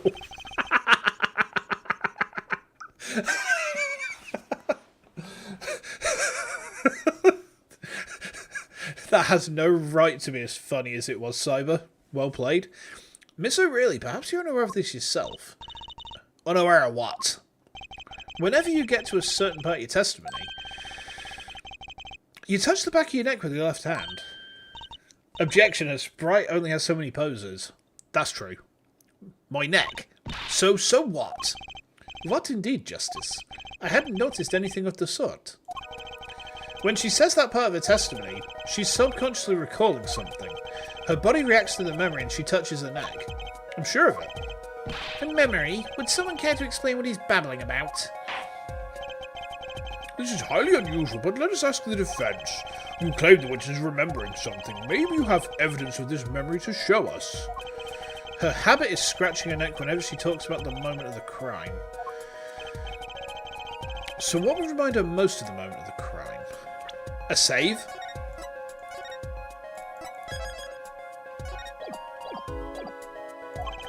Miss O'Reilly, whenever you recall the crime that night, you scratch your neck. I've noticed it happens when you think about the moment of the crime. There must be some reason behind this habit of yours. I believe that the weapon left an inerasable imprint on your neck is this.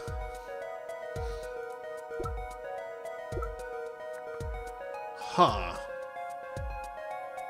An impression. Oh, no, I fucked up. Hold on. I pressed the wrong thing because I'm running on AA1 controls, right? I'm running on AA1 controls and I pressed the wrong thing. That's going to take some getting used to.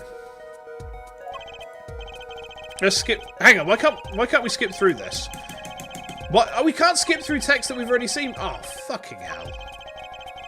Okay. So what's it going to be? The bottle? You need to hold the click. What? I need to hold the click. What? I don't... Huh? Oh, right, okay, okay. The weapon that left an inerasable impression on your neck is this. The bottle, maybe? Hold on.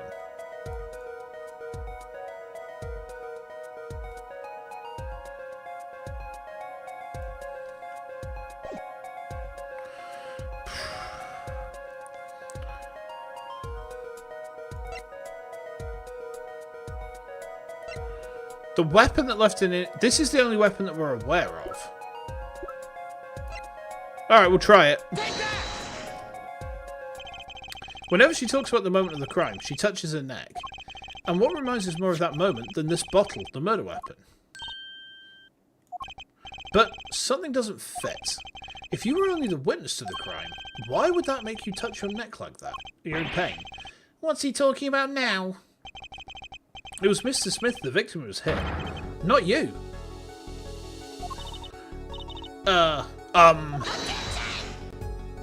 This is a cross-examination, not a cross-wild conjecture. The witness's habits, they're completely irrelevant. Justice, I'll admit I'm a bit confused myself. This is certainly a unique cross-examination. I'll explain later, just trust me. Now's not our only chance to break her. Miss O'Reilly, please testify in detail about the moment of the crime. The very moment. Yet I am not knowing nothing. We know you're not Russian. The witness will testify, please. Now. Bah, fine.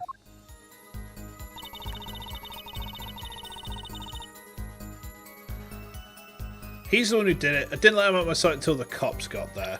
We already know that's not true. Because Phoenix dialed it in.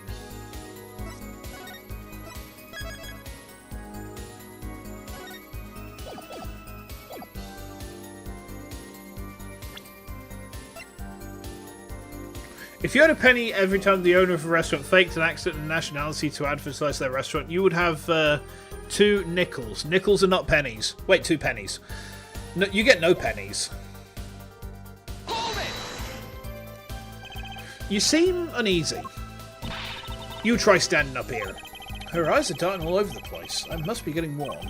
Tell me, after the crime, what was the defendant like? Well, he must have been stunned by the weight of his crime. He sat in a daze at that table till the cops came. Intriguing. I believe you've gotten all the testimony you're going to get out of this witness. So what do you think about her testimony? I'll tell you what I think. Her testimony is flawed. It's basically bogus. It contradicts the evidence. What's that? Well, show us this evidence, Mr. Justice. This evidence that you claim contradicts the testimony. She didn't let him out of her sight until the cops got there. I know there's some evidence that contradicts that. Used by the defendant to notify the police from the restaurant's first floor. I think it has to be that, because Phoenix went upstairs to make a phone call. Should we try it? Take that! Miss O'Reilly, we have a record here that clearly contradicts what you said. It states that the police were alerted by a report from the defendant. And we know that the defendant left the room, climbed the stairs, and made that phone call from the first floor of the Borscht Bowl Club. So, explain how you kept your eyes on the defendant when he left the room entirely.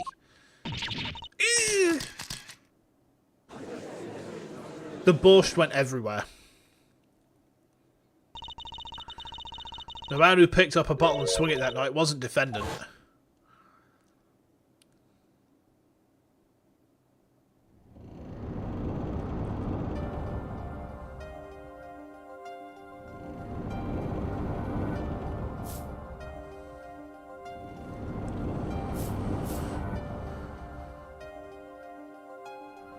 Showdown time. You dirty cheats. Check his pockets now. It's gone. The card's gone. You lose.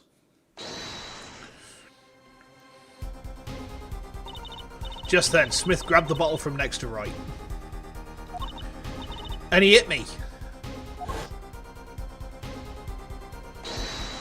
You, some master of cheating you turn out to be. Oh, no, it's him hitting her. Damn scumbag. When I came to, The victim was already dead. Is that it? That's why I couldn't reveal who I really was. If it came out that I was in league with Smith, I'd be a suspect for sure. Well, where does this leave us? Madness. This is madness. I'm dreaming. It must have been me who was hit with the bottle, and I'm imagining all of this. It appears our prosecution is at his wit's end, and frankly I can't blame him. Mr. Gavin, what do you think about this turn of events? Mr. Gavin, sir? I believe that, as the defence in this case, we are compelled to call Miss O'Reilly a big fat liar. What? 3 were in the room on the night of the murder. The defendant, victim, and her. And she has a motive. A motive?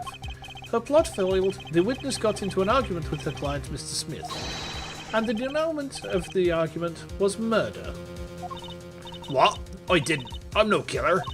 It's a trap. Someone's trying to frame me.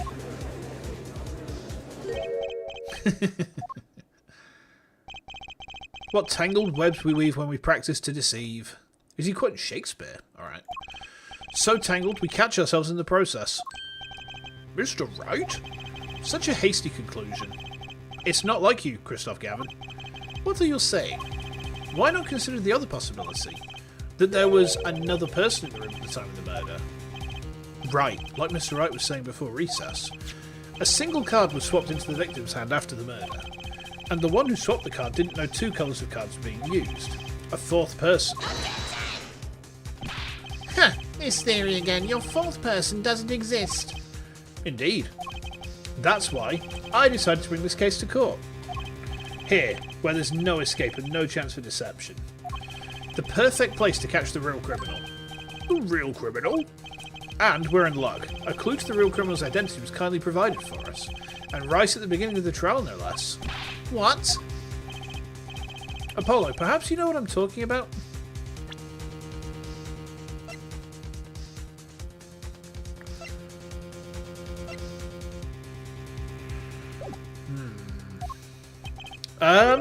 Sorry. Remember what I said? The fourth person who swapped the cards made one critical error. He or she wasn't considering the colour on the backs of the cards. Right. But how could such an obvious mistake occur? The cards used for the last game were red, yet there's one person here in our court who thought those cards were blue. Yeah, I had that impression too, but why? It was him! You motherfucker! You fucker! You absolute fucker! It's this motherfucker! It's this motherfucker! Holy shit, was I right again? Did I predict this again, Ara? Because I said, he looks like Gendo Ikari when he does his whole sort of like movement things, and he's got that weird neck sort of shape that Richard had. Yeah! I said, he's got the same sort of head shake that the guy from 2-1 has. And he looks like Gendo Ikari when he does his like glasses adjustment thing. Therefore, I suspect him.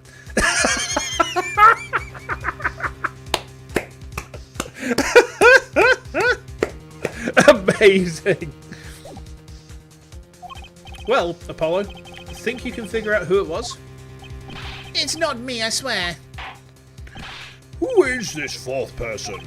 Why do I always get put on the spot like this? Let's hear what the defense has to say. Who was it? Who thought the cards used in the final game were blue? It was him, because he said, I was under the impression that the cards that were being used to play the game were blue. Take that! As I expected.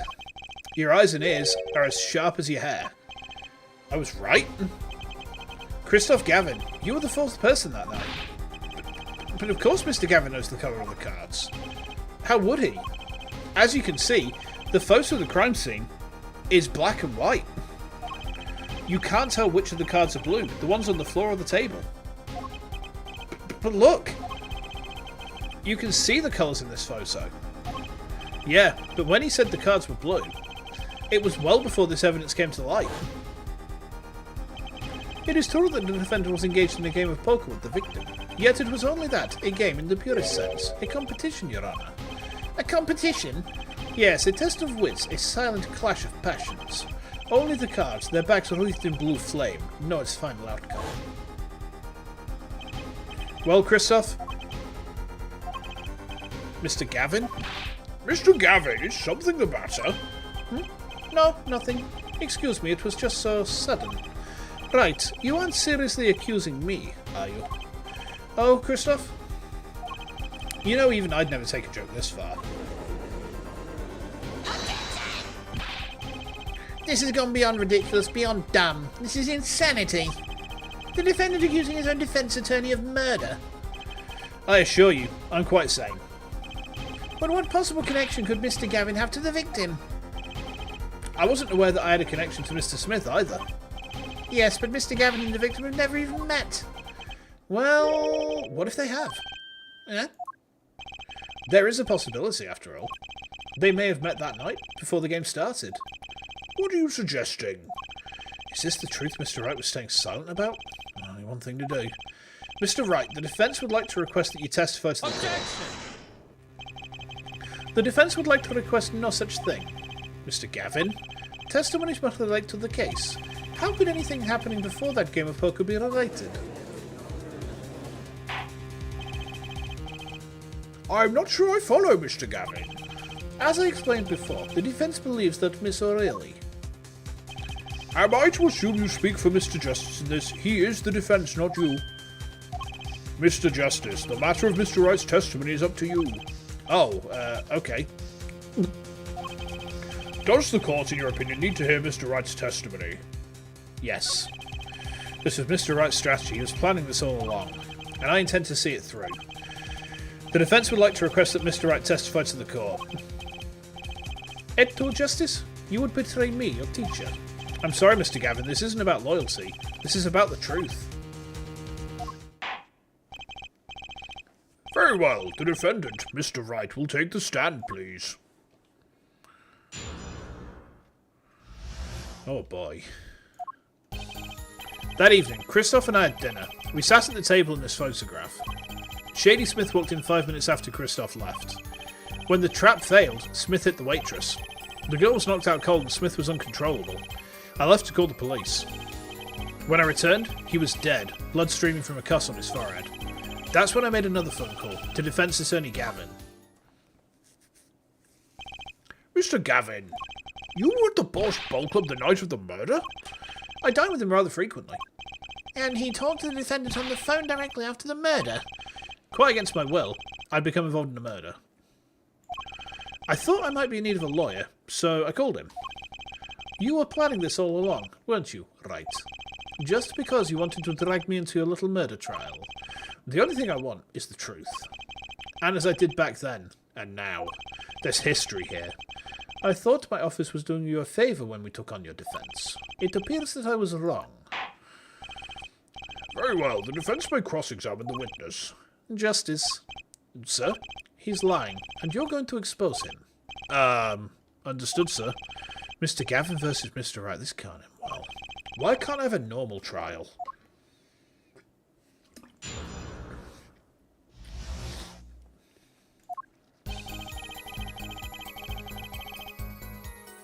Okay.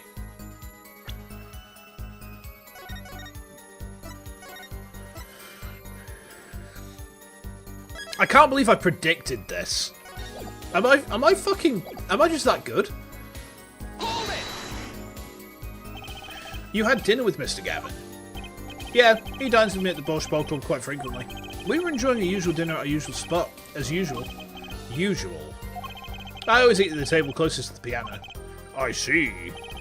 Where Mr. Smith was sitting. So the plates and such are on the table from your dinner.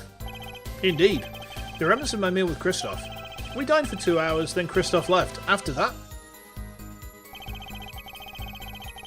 Hold it! This one is a bit subtle as well. 5 minutes. So the two of them could have passed in the restaurant during that time. That would have been a fateful encounter to be sure. Oh, Mr. Wright, what was it you said? Christoph, Gavin and Shady Smith may have met. I believe I did say that.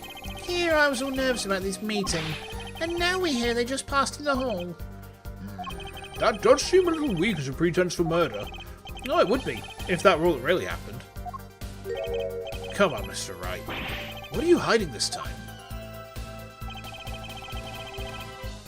Hold it! Okay. About this failed trap. This is the same trap that Miss Olga O'Reilly mentioned. The plan was simple. Elegant, really. You see, we set up a trap of sorts. I was to plant a card in Wright's pocket beforehand, and then deal 5 aces during one of their games. When their hands were revealed, Smith would call him out and search Wright. He would then pull out the planted card and the trap would snap shut. You swap the cards. Just like that, the legend would be dashed to pieces. Yeah, a harmless prank in essence. It was by a quirk of fate that I happened to discover it. A quirk? I happened to put my hand in my pocket, and I found a card. The card she planted. Yeah, I snuck a peek at it and found it was the 5 of hearts. I had a feeling something might happen, so I disposed of the card. Before the game. Disposed? Where? There was an empty bottle of grape juice I'd been drinking right beside me. Hold on.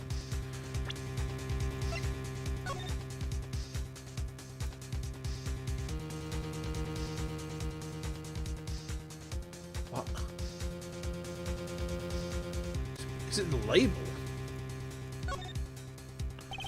Grape juice. How long has it been since I drank grape juice? Apparently, it's Mr. Wright's favourite drink. I wonder how well it goes with borscht. I threw the card inside the bottle. An empty bottle of grape juice. The murder weapon.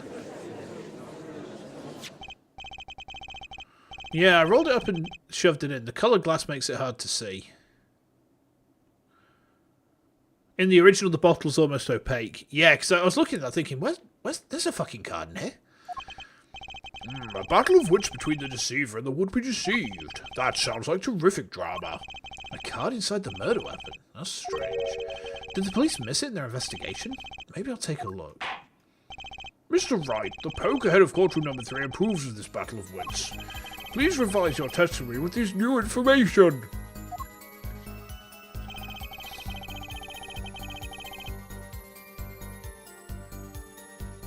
I discovered the trap during the game, disposed of the card in the bottle. Hold on. Hold it! You had... Oh, we've gone through this.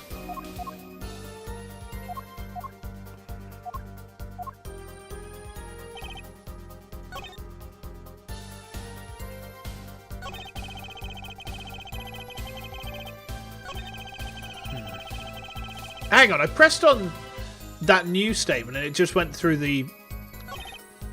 Wait, what? Just press there. Hold it! Why in the bottle? I perceived my opponent's intent immediately. I'm used to entrapment, you see. I knew what was coming. Ho ho, so you struck first, I like that. I know every trick in the book. They don't work on me. At least when you get lucky and stick your hand in your pocket, they don't.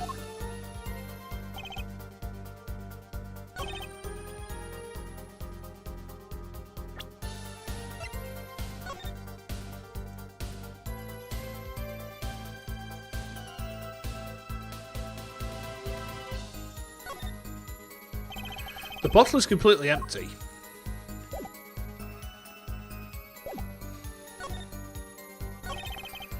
Oh, I see. So if I press ESC, it goes back. Right, I see. I understand.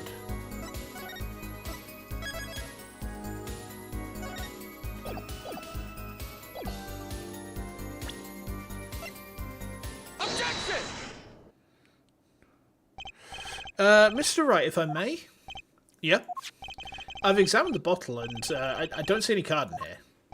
Huh? No? What, Mr. Wright? Surely isn't all you have to say for yourself. I can't say that I know what happens to the card. I did put it in that bottle, however. Huh? Perhaps a fifth person came and took it out, or a sixth person could have helped. Mr. Gavin, Mr. Wright is your client. My apologies, Your Honour. I won't have you disparaging our investigation either. We looked inside that bottle and there was nothing. So what's going on? Is Mr. Wright hoodwinking us again? Or did the card just disappear? In any case, please continue the cross-examination. I'm afraid decisive contradictions call for decisive evidence. Oh. Push him harder, Justice. Break him. It's just you and the witness in the ring. Go for the KO. I don't get the feeling we're not on our client's side anymore. I really get the feeling that Gavin is like a bad guy at this point. Hold it! Is he going to turn out to be like the arc villain of this game? Is like Christoph Gavin going to be like the big bad of this particular game or something? Is that how it's going to be? Alright. You made the call to the police on the first floor of the restaurant, correct? What do you mean stop cooking? Have I cooked it correctly again? Are you annoyed with me? Have I cooked it correctly and has it upset you? I'm sorry. Exactly. Cell phones don't get a signal down in the hideout.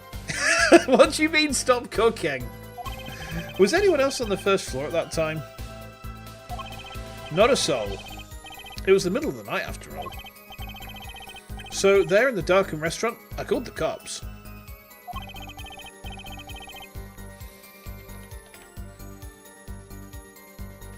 After making the call, I returned to the hideout. And I didn't seem right to leave the injured waitress alone.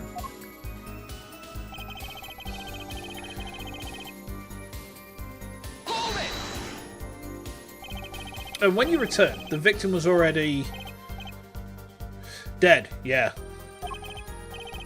I'll admit, I was a little startled when I walked in. A little? He was bleeding from his forehead after all. I guess I'd be startled too if I walked in on a scene like that.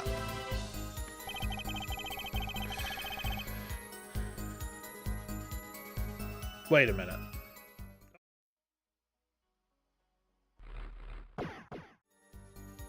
What the fuck happened there? Is one of my buttons wrong? I've got E... Oh wait, does E change my scene in OBS? Ha. I'm going to have to fix that. Okay. So have a look at the phone.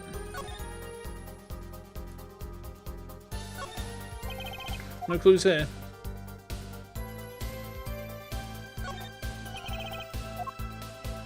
You can rebind my keys. I think I'm going to have to at some point. Hold it! Could you explain why you called Mr. Gavin? I'd obviously got involved in a rather sticky affair. And I figured Christoph's law offices would give me a friend rate for my defense fees.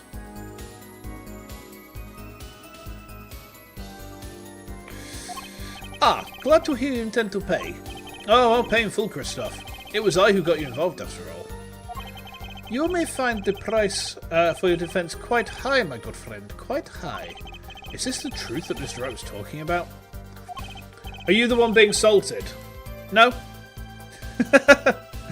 It's just the fact you told me to stop cooking. Alright, you told me to stop cooking. It's like, why am I being told to stop cooking? You know, cooking is fun. I enjoy cooking. So why would you tell me to stop unless I was onto something? Process of deduction, my friend. Process of deduction. Justice, you know what you have to do. He's lying. Expose him. Now, yes, sir. I have to think, what's Mr. Wright trying to tell me with this testimony? The truth has to be in there somewhere. You could also be leading me astray. You've not done that before, though, so...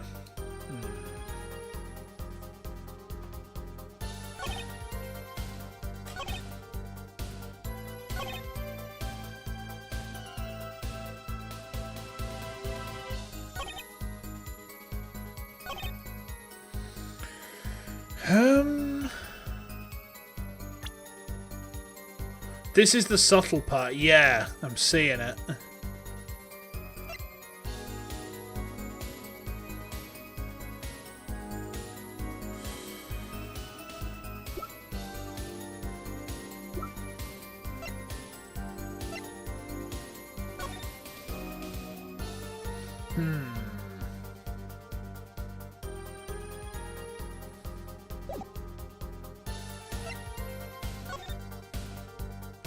Blood streaming from a cut on his forehead. I mean, yeah, there's definitely a cut on his forehead there.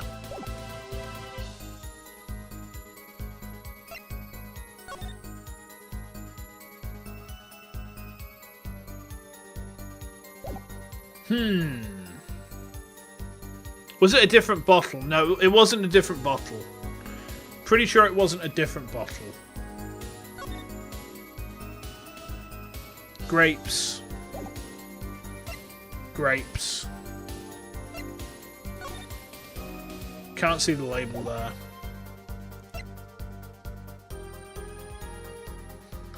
Time of death was around 2 AM, April the 17th. The bottle in the pick is open, mine is closed. Ha.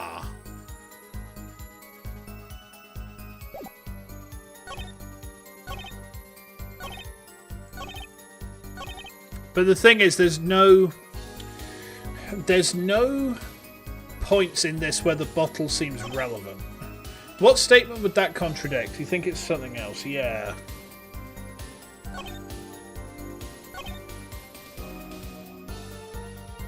The girl was knocked out and Smith was uncontrollable.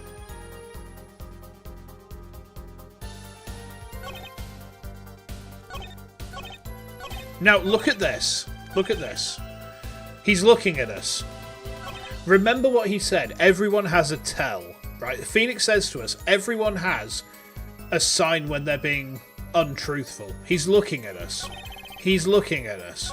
He's looking at us. He's looking away from us. He's looking at us. He's looking straight at us. This is the statement. This is where the statement is fucky. Because this is the one point where he's not looking at us. His eyes are obscured. We cannot see his eyes. It's the one frame we can't see his eyes. So it has to be something here, right? The question is what? What do we need to raise here?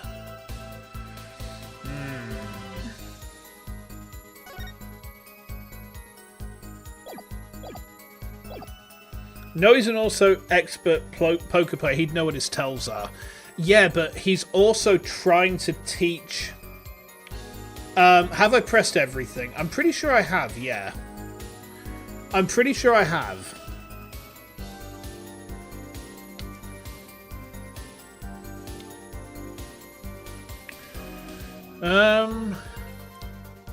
Good point, you haven't played these games, not know for sure. You should play these games, they're fun.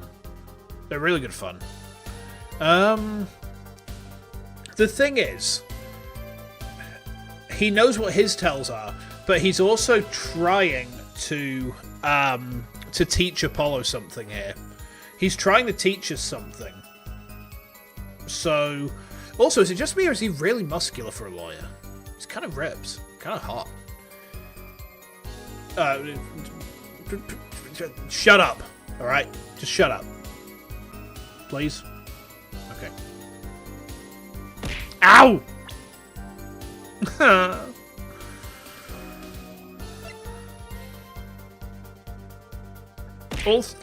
All three lawyers are pretty well built.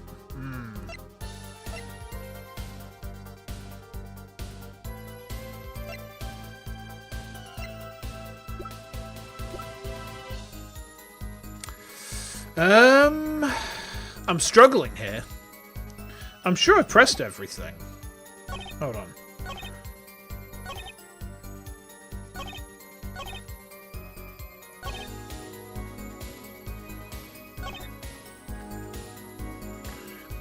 I'm sure it's either statement 4 or statement 6.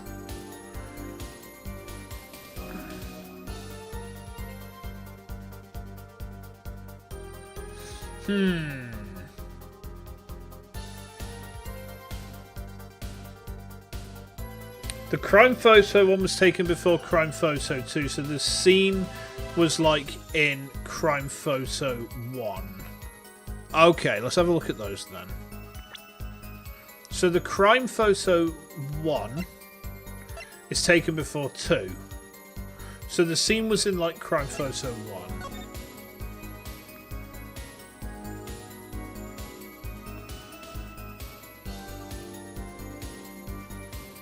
Where's the girl? If the waitress is KO'd, where is she?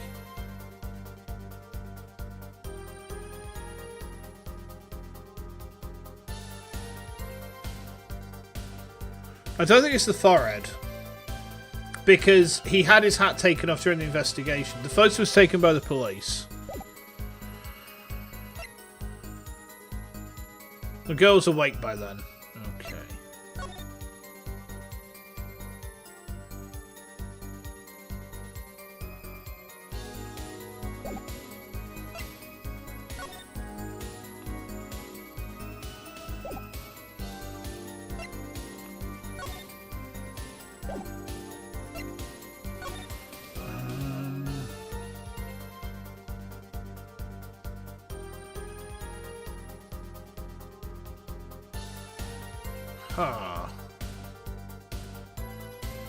The chips all look the same. Hang on.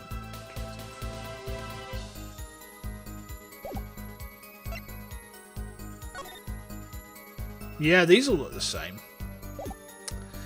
I think this is beyond subtle. This is like this is beyond subtle. This is actually gone obtuse. Need another tip? Yeah, I really do.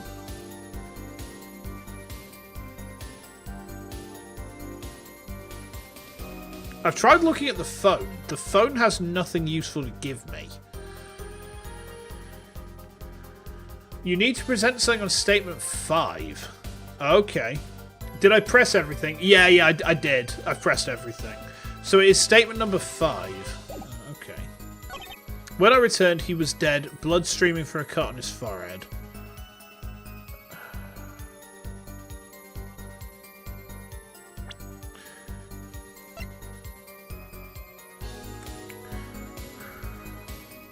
Time of death was 2 AM, April the 17th. Death caused by a single blow to the forehead. Okay.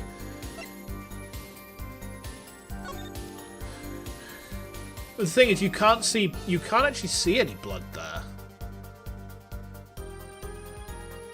But the thing is, he's got a hat on where Hold on. Would he be bleeding much if he was dead? If he's just died, then yes. The thing is that if he'd come back downstairs, then yeah, he'd have seen the body. I think it's got to be that. If we're having to present something on this statement, it has to be this picture, because the thing is, look, there's blood here. And the blood would have trickled backwards, but it would have come down the back of his neck and onto the seat. I'm going to play this, but I'm really, like, cagey as to if this is correct. Like, this is, like, beyond... This is beyond subtle. This is, like, full-on what the fuck. We're going straight into the what the fuckery in this game, I see. Alright. Objection! Okay, it is that. Mr. Wright, if I may. Yep. Take a look at this photograph of the crime scene. See the victim here? He's wearing a hat. I wouldn't think you could see blood on his forehead. Oh, good point. Justice. Next time you point out an inconsistency, put a little more oomph into it. Mr. Wright, can you explain this to the court? Ah, I forgot to mention something. I was the one who put that hat on his head. What? You? You put the hat on the dead man's head? He wore it through our entire poker game. After calling the police, when I returned to the scene, his head was in full view. Shining bright, just like in this photograph. And I picked his hat up off the floor and put it on his head. Why'd you do a thing like that? All I can say is, I'm sorry. But that's the only thing I touched at the crime scene. So, Miss O'Reilly didn't see it. It being the victim's head. I think not, she was out cold. I believe I was the only one who witnessed his head. Ah, here we go again. Mr. Gavin? Ahem, pardon. It just seems that our client is determined to lie his way through this case. Hey, he's still our client, isn't he? I believe that's enough of that. Mr. Gavin, this witness's testimony is more like a travesty, it's riddled with lies. I'm beginning to see how you came to lose your attorney's badge 7 years ago. Well, you certainly have a unique way of treating your clients, Christoph. I never knew. I believe it was you who threw the first stone. Mr. Wright, if you intend to ever tell the truth about this case, it's now or never. Don't be misled. I haven't told a single lie here. When I noticed the trap, I put the card in the bottle to dispose of it. And when I put the hat on the victim's head, let's just say I had a reason for doing that as well. A reason? That reason is right here. Your cell phone? That night. Recall that I spoke with the defense attorney Gavin after calling the police. Just in case, I recorded our conversation. What's this? Now that we're all here, I see no reason why I shouldn't play it back for the court. Do do do do do do do do. Oh, we didn't get the Steel Samurai theme. Alright. Christoph, I seem to be in a bit of trouble. What's this? Game not going well? Something like that. That gentleman who challenged you, he turned out to be good? He turned out to be dead. Someone hit him. Hard. You mean someone cracked that flawless bone china pate? Or pate? It wasn't you, was it? Me? Please. The cops should be here any minute. I'm in your hands, should it come to that. I misread pate as pate. Oh no. Bone china plate. A kind of porcelain, very smooth and shiny, and not plate, but pate. I believe he was referring to a certain gentleman's balding forehead. The court appreciates the defendant's discretion in not indicating my forehead. Wait a second. Something's not right about that phone call. So, after Mr. Gavin ate dinner with you, he left the Borscht Bowl Club? Most certainly. Then, how did he know? When did he see this bone china pate? Oh, that's right. Yeah, that was when I began to see my good friend in a different light. Troubled, I returned to the crime scene, and when I spotted Mr. Smith's head again, I realised exactly what was wrong. Well, Mr. Gavin, the stage has been set. Perhaps you'd like to explain this to the court? Exactly how did you come by your privileged knowledge of the victim's head? So, this is your reason. The reason why you put the victim's hat back on. Your point, Mr. Gavin? It's come down to this, has it? Phoenix writes. Order. I will have order. Mr. Payne. Yes, Your Honor? I believe this court has been left with no other choice. Are you prepared to hear Defense Attorney Gavin's testimony? Well, as the prosecutor, Very well. We'll break for 10 minutes, after which Mr. Gavin will take the stand for a cross-examination. Are we all clear on that? Crystal clear, Your Honor. Very well. This will be the final recess for the day. Wait, we've got a 3-part trial? On day 1? Payne has no control over this case. When is he ever? Mr. Gavin and Mr. Wright are both in the judge's chamber. Who'd have thought today would turn out like this? May I? Oh, it's the door, sir. Huh? What? She was very British. She was very British when I did her on objection law. So what voice does she have? Hello, sir. Please pick a card. What's all this about? Is this one okay? Excellent. I have a message for you. The last hand is about to be played. You'll need a trump card to make it. A trump card? The card you have chosen is magical. Use it wisely, and the game is yours. That's all. We're going to play without emotion right now. An ace? Where do I remember that card from? There's blood on it. Mr. Smith's hand has 3 aces, and Mr. Wright's 2. It is 5 aces in all. It is true, I have seen it. The 5th ace. That was cheating, I swear to you. The missing 5th ace. Wait, this blotch of red. Is this blood? You have your trump card. Now it's up to you to cut the deck and draw the truth. My father's fate's in your hands. I know you can do it.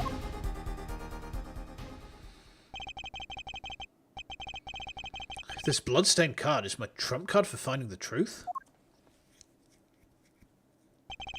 I fell deep into thought as my mind raced to understand what this all meant. That girl. I'd seen her recently, but where? That's when I made the connection.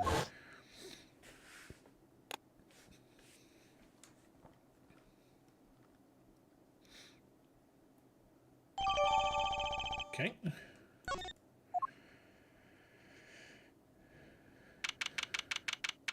It's just us.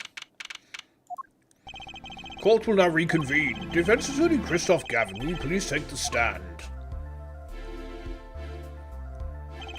Episode 1 of the Wright family screwing over Apollo. Oh god.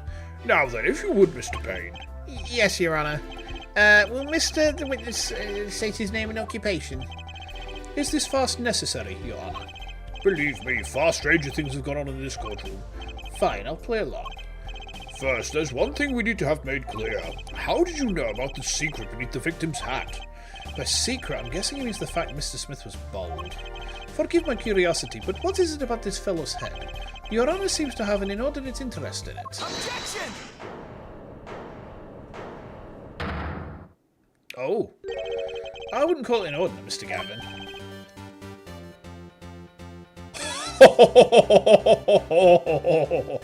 They know how to play the fucking music in this game. That music. What a drop. Fuck me. Like, say whatever you want to about how these cases are put together, or how things are like structured, but they know how to do a fucking music drop just like that. Oh, that's fucking mint, that. Mr. Wright, what do you think you're doing, Wright? Things sure look different from the other side. You know what I mean, Apollo? Speaking of looking from the other side, let's consider something for a second. The victim wore that hat all night, never once taking it off, except for that one time. That one time being the instant he was hit. Oh! When Mr. Wright returned from reporting the crime, the hat was lying on the floor. Mr. Wright picked it up and placed it on the victim's head. In other words, in order to have seen Mr. Smith's bald head, you would have had to have been there in the hideout at the time of the crime. In other words, I must be the real killer. Is that what you're trying to say? Not bad, Apollo. Look at this Gendo Ikari looking motherfucker. Mr. Gavin? I'm afraid that I haven't been entirely honest with the court. What? Oh, I assure you, I had the noblest of intentions. You know who he reminds me of? He reminds me of fucking Damon Gant here. I did it all to protect my client, Mr. Wright. Yet, I'm afraid in the current situation I see little reason to hide anything. Very well, allow me to tell you the truth of what happened that night. Finally, you may begin your testimony. Tell us, how were you involved in the events of that fateful night?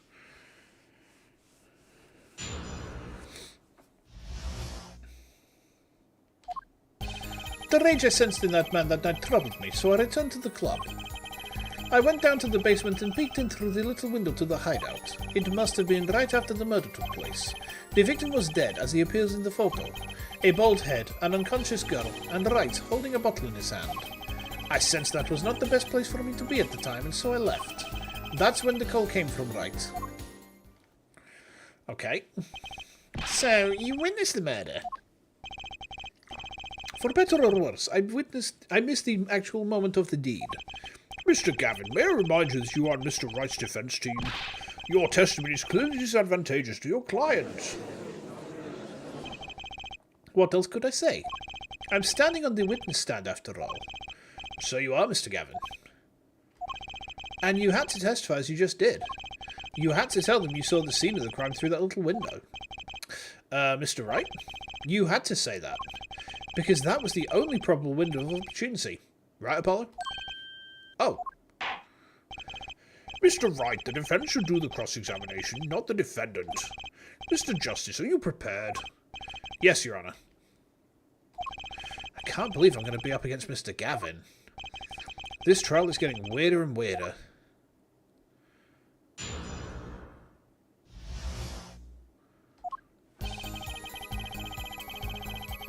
Hold it! That man, you mean Mr. Smith? He was different from the other customers, his aura, shall we say. I knew he was a serious poker player, but it was more than that. So then, you knew the true nature of your client's job? Of course, but I also knew he wasn't engaged in gambling, which would be illegal.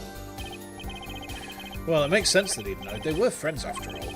Worried for my friend, I returned to the club. You'll see, I feared this Mr. Smith might be someone coming to settle an old score. I see. What happened then? I went down to the basement and peeked in through the little window to the hideout. We've already read that. Hold it! Why am I reading it again? Come on now. The little window? You mean the one used to keep watch up the stairs? Yes, a relic of ancient past. The Black Marketeers used it, I believe. Why did you go through the trouble of peeking in through the window? Wouldn't it have been easier to just open the door and go into the room? I didn't want to upset Wright, you see. Upset Mr. Wright? Yes, what if my fears had been unfounded? I'd be walking in another match. Bad for him, to say the least. So far, everything he's saying makes sense. Hold it! Okay. How do you know it was right after the murder? Really, no need to shout, Justice. I was just getting to that part in my testimony. Ah, there he is. The coolest defense in the West we know and love. Even when you're standing up there on the witness stand. Some things never change. I was afraid you'd change too, right, but you haven't. You and that overbearing personality of yours. With friends like these, who needs enemies? Hold it! By photo, you mean the second photograph of the crime scene? Precisely. You'll see, he wasn't wearing his hat then. I saw his head when he was dead. And then Mr. Wright came along and replaced his hat. Can you describe the scene of the crime for us? Hold it! Those were the only three at the scene of the crime. Yes, as far as I saw at least. Then we're back where we started. The killer was the defendant, Phoenix Wright. Who else could it have been? But why didn't you talk to the police? 2 reasons. First, I didn't actually witness the very moment of the crime. Second, my office was asked to defend Wright. Even after seeing what I had seen, I couldn't abandon my friend. Objection! There must have been someone else there at the moment of the crime. Justice, I just said I saw no one, not a soul. But that goes against what Mr. Wright said. Ah, yes, this mysterious fourth person, who would conveniently be the real killer, I suppose. Glad to see we agree, Mr. Gavin. Let me pose a question then. Tell me, what possible reason did the real killer have to swap cards in the victim's hand? Perhaps you can show us a reason why such a thing would be necessary. How can I show something I can't find myself? Remember, Apollo, the card that was swapped out was the fifth ace. The fifth ace, right. Well, Mr. Justice, We save. I feel like I've been led into something here.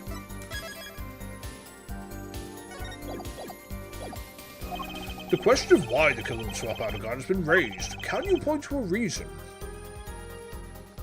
Can we point to a reason?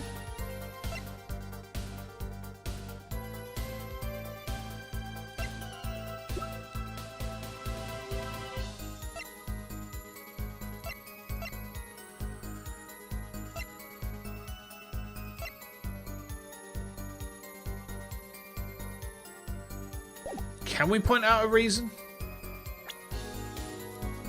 The question of why they'd swap a card out has been raised. Can we point out a reason?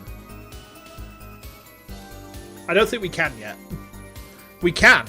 Okay. We can.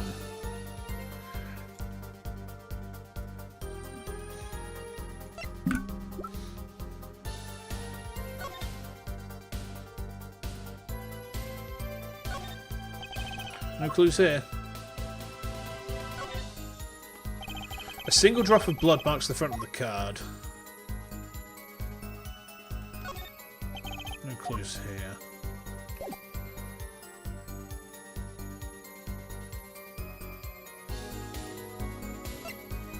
We can.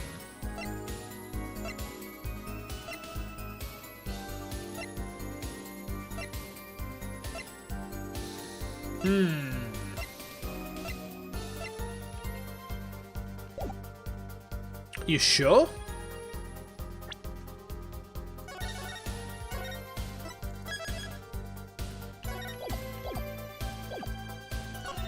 Okay, you say I can, so I'll trust you on this. I can even figure out why. It's now or never. The defense would like to present evidence to the court. Evidence showing the reason why a card was swapped out. Then go ahead and point out your reason, Mr. Justice. Why did the killer take the fifth ace? Because there was blood on it? Is that why? Because there's blood on it?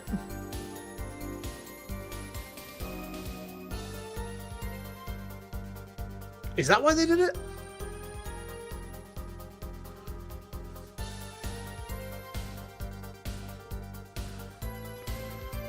We'll try it, yeah. Take that! My reason is this. Is that an ace? Why, it's got blood on it. Right next to the spade. What? Oh, it is that. This is insane. Why wasn't I told about this? Why? Could this be the missing fifth ace? Inconceivable. How could you? What are you doing with that card? Well, that's the thing. Why is Mr. Gavin so upset? It's just a fishy card from some fishy girl. Oh, that card. It's mine. That is, I picked it up at the Bosch Bowl Club that night after the murder had occurred. I gave it to my daughter. Cards are a stock and trade after all. Objection! No, impossible. Unacceptable. The court can't accept this evidence. It's a fraud. A fraud? How can you be so sure? What? I would think that the only person who could claim it was fraud would be the one who took the real card from the crime scene. The real killer.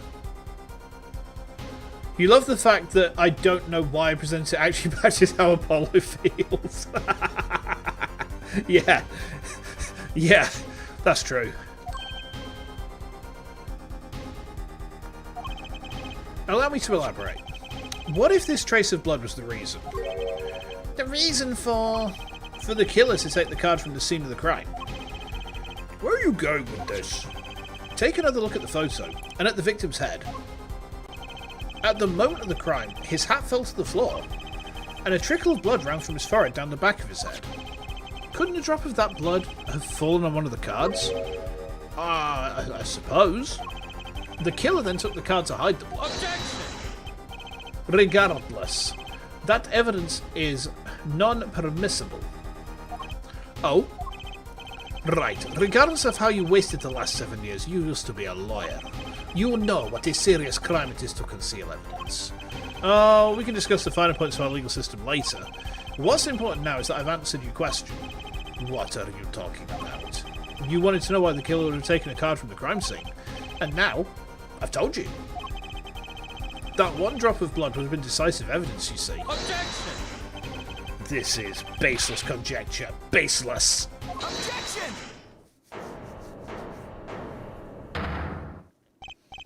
Oh, I assure you it's quite based. What? It's amazing, really, how a single drop of blood on a single card can lead us to the truth. It's quite simple. He said the line. Well, Apollo. Yeah? Try picturing the scene of the crime. In your head.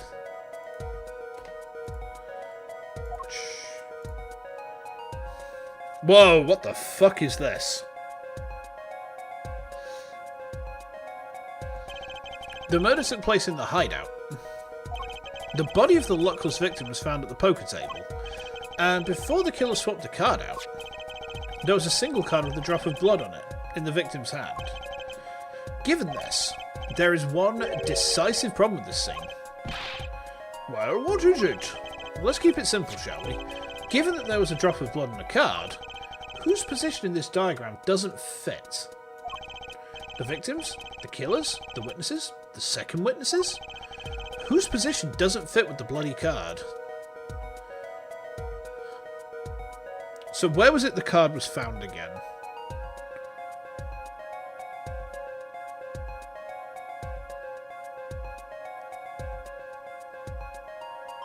The card was found on the table.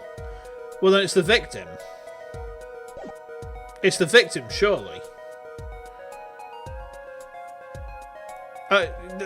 Look, am I overcooking this?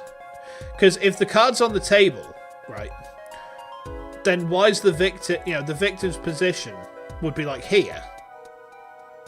I'm loving the text log feature. The text log feature is giving me a boner.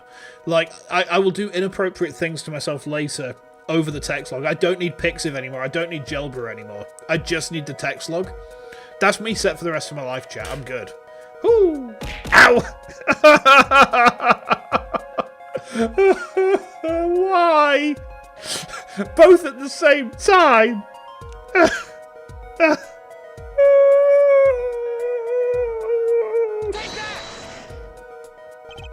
Well, isn't it the victim's position that's the problem? I don't follow your logic here, Mr. Justice. Well, look, the victim was struck on the head, sending him back in his chair. You'd think any blood would fall behind the body, not onto the table in front of him. Ah! Take a look at the photo again. If he had bled in this position, the blood would fall on the floor, not on the cards. Why, that's right. So, what does this mean? Incidentally, we were sitting in swivel chairs. Swivel chairs? Oh, man. Apollo, try turning the chair around. Wait, what? Turn the chair around.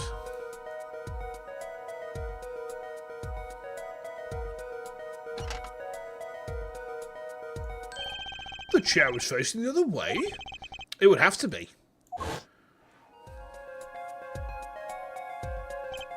So we have to assume that at the time of the murder, the victim's chair was facing away from the table.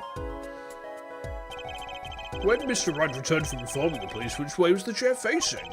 When I came back to the room, the body was facing the scene in this photo. That would mean the killer turned the chair back around. He turned it about. Let's take the next step. Look at the diagram once more. We now know the victim was facing away from the table at the time of the murder. But this creates another significant contradiction. Again? Let's test your reasoning skills again, shall we? Apollo, whose location on this diagram contradicts our new understanding of the crime? The victims? The killers? The witnesses? The second witnesses? The save button?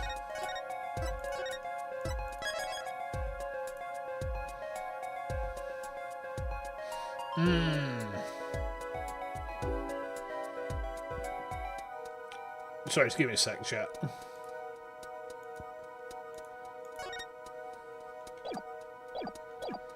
So whose location creates a contradiction if the victim was facing away? The killer, because the victim was hit on the forehead. So if he's hit on the forehead, he can't be hit from this side? Take that! The victim was struck from the front, correct? Indeed. Well, wouldn't it be hard for the killer to hit him from the front? Sitting where his indicator currently is? I think it'd be quite hard, yeah. Yes, but what you're saying makes no sense. Why would the victim suddenly turn to face the wall? In the middle of a game? I believe a sufficient reason will soon come to light. What? There's something in this diagram that makes far less sense, actually. Look again at the diagram. Apollo, if the victim was struck while he was sitting as shown here, where would his assailant be standing? Try marking it on the diagram. What? But... There's no room to put a mark where the killer should be. Don't worry. Let's think it through and see what we find. We know the victim was facing toward the wall at the time of the crime. That's the only thing we know for sure. Try to forget about everything else. Where would the killer have to be standing to strike our victim from the front? Set no clip 1. SV cheats _1. Give _weapon Egon. If you know, you know, right? Okay. So, they would have to be here, or possibly there. They have to be somewhere around here.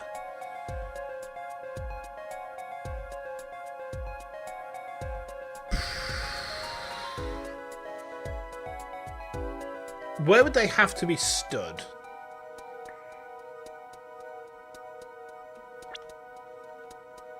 There's only... Where would the killer have to be standing to strike our victim from the front? Here? Or here? Or right on top of them?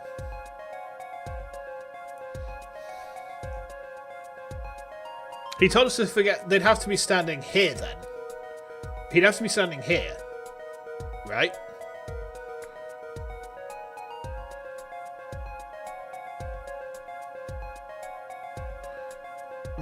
Am I cooking? Is it undercooked?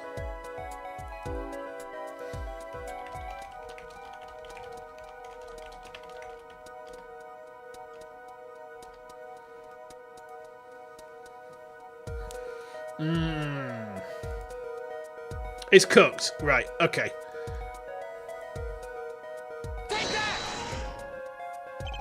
The killer had to be standing here. You get points for flair, but that's about all you get. I thought it was uncertain there too. I hardly need to point out that standing there would be impossible. The victim is facing a solid cupboard. Or are you claiming the killer climbed the cupboard and hit him from above? Ha! It's simple logic, really. If this was the only place the killer could have been standing, then that means that at the very moment of the crime... Wait, I know. At the moment of the crime, the cupboard wasn't there. What's this now? I mean, that's the only explanation. Right, Mr. Gavin? Look at this Gendo Ikari-ass motherfucker. Your Honour, I have a suggestion for the defence. We should arrange to examine the cupboard in the hideout immediately. Bailiff, send a team to the crime scene immediately. Have them try to move the cupboard. Ah, Your Honour. What? There's one more thing you men should look for. Please give this to the bailiff. Yes, I see. You do belong in the courtroom after all, Mr. Wright. I do my best.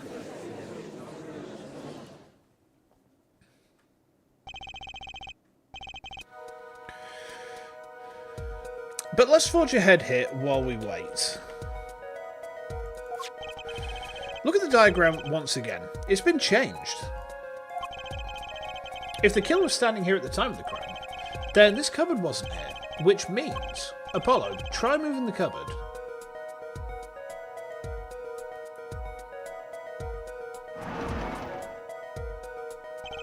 Thank you. As you can see, the cupboard was the problem. At the time of the murder, it has to have been as shown here. Now everything is in place to reconstruct the moment of the crime. Oh my! What's this? What is it now? Oh, look at the diagram of the crime scene once more. It appears we found yet another contradiction. What I believe to be the final contradiction, in fact. Oh, dang. Notice that, Apollo. Our line of deduction is rapidly approaching its logical conclusion. Now then, Mr. Justice, please point to the new contradicting indicator. Isn't the victim, the killer, the witness, the second witness? Which indicator in this diagram contradicts what we know about the crime? It's the second witness, isn't it? It's the second witness because they can't have seen it, because this is in the way. Take that! About this cupboard, are we all okay with assuming it was moved? Sure, why not? Well, if it was, something really doesn't fit. The cupboard would completely cover up the window to the stairs. Ah! That's right. Someone standing outside wouldn't be able to see in. Someone like Mr. Gavin. What did you say? Oh, is the coolest defense in the West losing his cool? Ugh, don't expect me to play along with your little game, right? It's only a game until someone gets killed, Mr. Gavin. And someone was, while the windows of that room was blocked by a cupboard. So, Mr. Gavin, perhaps you'd like to explain to the court exactly where did you witness the crime scene from? Excuse me, Your Honour. Order! This is a court of law and I will have order. We just now received word from our investigative team at the Ball Club. They've examined the cupboard in the hideout, Your Honour. Oh? And what did they find? Well, Your Honour, it turns out there's a secret passage behind it. What? Oh my. Ah, yes, I believe I'm... Sorry, wrong voice. Oh yeah, I believe I mentioned something about this before. This is one of the tricks to the room many of our regulars know about. I do remember him saying that something about that now that he mentions it.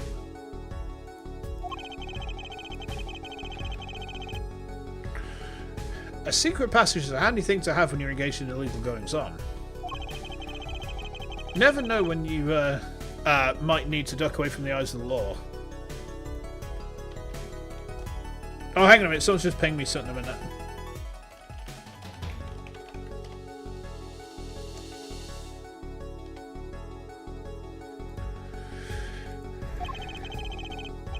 Love how I'm using Gumshoe's voice for the bailiff. I tell you why. It's because my voice is low-key kind of fucked tonight. So my range is really limited compared to normal. So the room is a secret passage. Where's it go? The other side connects to the restaurant above. The underworld bosses could get away from the cops and enjoy a cold bowl of borscht, no doubt. Just like our killer. Case is almost over. Ah, nice. Here come the breakdown. No. You see where our line of simple deductive reasoning has led us, Apollo? I see it, but I don't believe it. That girl wasn't kidding when she said I needed this trump card for the last hand. At the time of the murder, the window was blocked and the victim's hat was only off his head for the few minutes between Mr. Smith's murder and Mr. Wright's return from calling the cops. In other words, the only place anyone could have seen the victim's bald head was from inside the hideout. Well, Mr. Gavin? Come on, say something. Get in the robot, Shinji. Don't make me fuck Rei again, Shinji. She's a clone of my dead wife. I will do it. I will put babies inside of Rei, Shinji. She's a clone of my dead wife, and so is the Evangelion, the new pilot. Ow! Why? Dare I ask what really happened that night? Actually, I think we can probably figure it out ourselves at this point. That night, for whatever reason, our killer had a date with Mr. Smith. A date with destiny. There, he crouched, hidden in the secret passageway behind the cupboard. You're always sending fringe weavers, yeah. Holding his breath, waiting for just the right moment. Ow! Then the chance came, and he took it.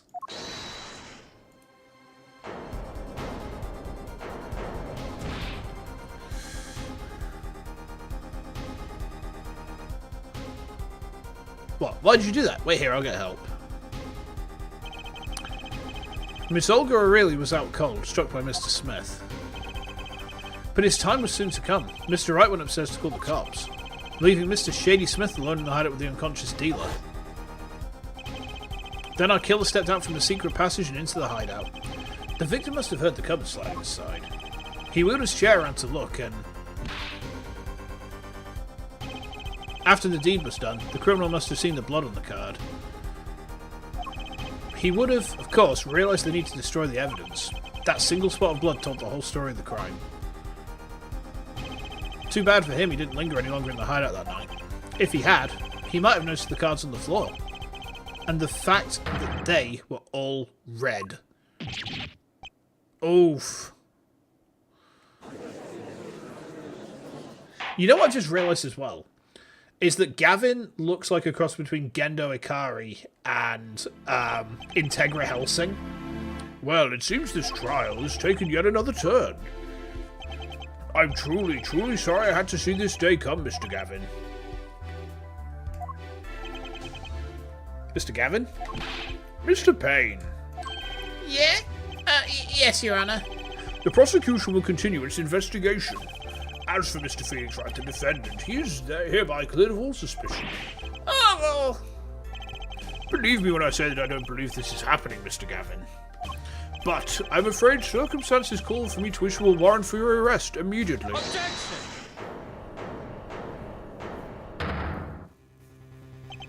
Oh, no need to apologise. I rather enjoyed myself.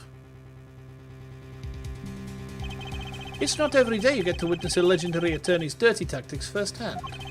Your point, Mr. Gavin? Frankly, Your Honour, I'm shocked that a person of your calibre would be taken in by such a low-grade parlour trick. Excuse me? The defendant is cleared of all suspicion. This is hardly the time for jokes, Your Honour. Mr. Wright hasn't proven anyone's guilt or innocence here. What he has done is use illegal evidence to put the blame on someone else. He's not using evidence law to get off of this. Oh, you motherfucker. You Gant-ass motherfucker. And not just anyone else, but me, his own defense attorney. Illegal evidence? Objection! Let me ask you, Mr. Gavin. Is there still any reason at present to suspect me of wrongdoing? Of course. This bottle, for instance. The bottle of grape juice Mr. Wright was drinking. How do you intend to explain away the fingerprints on the murder weapon? And not just any fingerprints. Am I right, Mr. Payne? Actually, yes. The fingerprints on the bottle were upside down. I seem to recall this being an issue earlier. The court in this case demand an explanation. I can think of only one reason why one would hold a bottle upside down, and that is to hit someone with the bottom of the bottle. Well, Your Honour? See how the court fish squirms to the last. Well, Apollo? Yes? Your boss seems awfully concerned about this bottle still, but I'm sure you can come up with a suitable explanation. Just like that. Just like what? Why would anyone grab a bottle upside down other than to...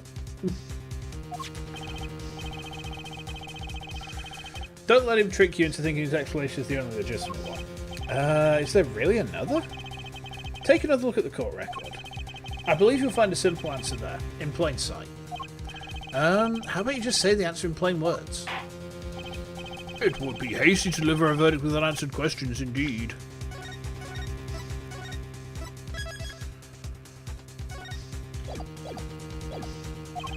Well, Mr. Justice? Mr. Gavin said that the court in this case demand an explanation.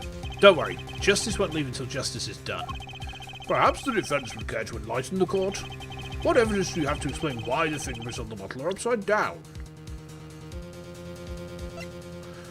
Think about this.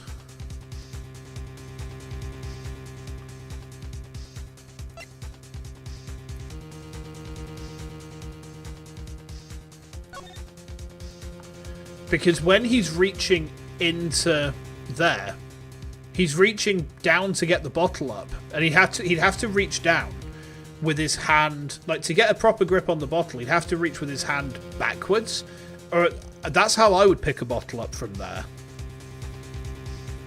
Ara, help me out here. Am I cooking this right? Because that's, if I was picking up a bottle, right, my hand would kind of go backwards, grab the bottle and bring it up upside down. I thought so. I'm glad it's not just me because I've been told that I pick stuff up weirdly. Take that!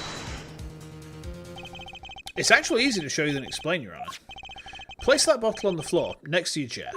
Excuse me, on the floor? Yeah, now reach down and pick it up. Without getting out your chair. Ah! See? You're naturally going to pick up the bottle by its neck. Living in a region of drunkards, this claim of picking bottles up with your fingers upside down. Look at this photograph taken on the night of the murder. The defendant, Mr. Wright, sat here, playing piano, bottles of grape juice on the floor to the side of his piano bench. He would naturally have picked the bottles upside down several times. Wow, I can't believe it was that simple. Recall our dinner that evening, Christoph. I was drinking my usual juice then too. Basically, you used the bottle on the table to do the deed, but then you must have remembered. So you went and picked up one of the bottles from under the piano, and you switched the bottles. You took one of Mr. Wright's bottles and made it look like the murder weapon. Order, order, order. What do you have to say to these charges, Mr. Gavin? Fascinating. So this is the legendary attorney's famed tactic of misdirection. What? You claim that I switched the bottle. Where is your proof? Proof? Well, that's, As I thought, more baseless conjecture. I'm afraid your bottle of proof is quite empty. Objection! I wouldn't be so sure about that. Your Honour, when you initiated the investigation of the hideout earlier, do you recall I requested an additional investigation? Ah, yes. I have your memo about that here. Retrieve the bottles from under the piano at the Borscht Bowl Club. And here's one of the bottles in question. Huh. What, are you going to dust that for fingerprints too? I would be surprised if anywhere on that but his. Mr. Gavin probably wouldn't make such a novice mistake. True. That bottle won't bear a trace of anything. Say, Apollo. Yeah? Why don't you go ahead and examine that bottle? The card's in it. Just humour me. Mr. Wright. That bottle will solve this case once and for all. What? That's some bottle.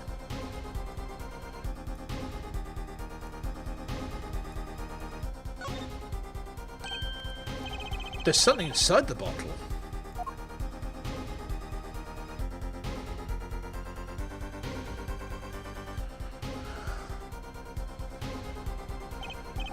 What's this?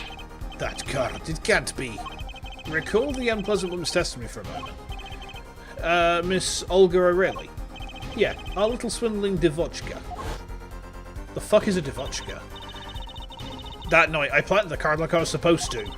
And Wright lost the last hand, just like he was supposed to. Then Smith searched him. But the planted card was gone. The trap failed. Hey Hux, how you doing? Wait, this isn't... You're telling me that this is the planted card you disposed of? The one you mentioned in this piece of testimony? I happened to put my hand in my pocket and found a card.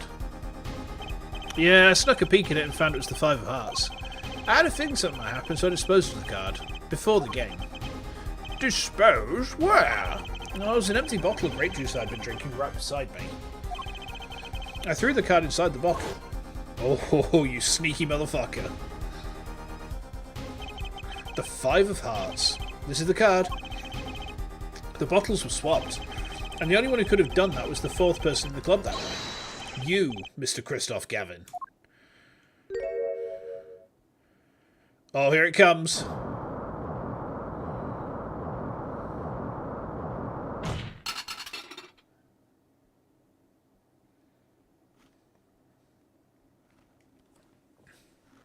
Well.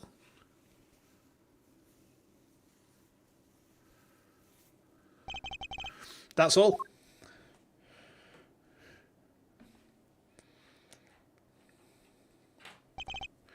Is this your idea of revenge, Phoenix Wright?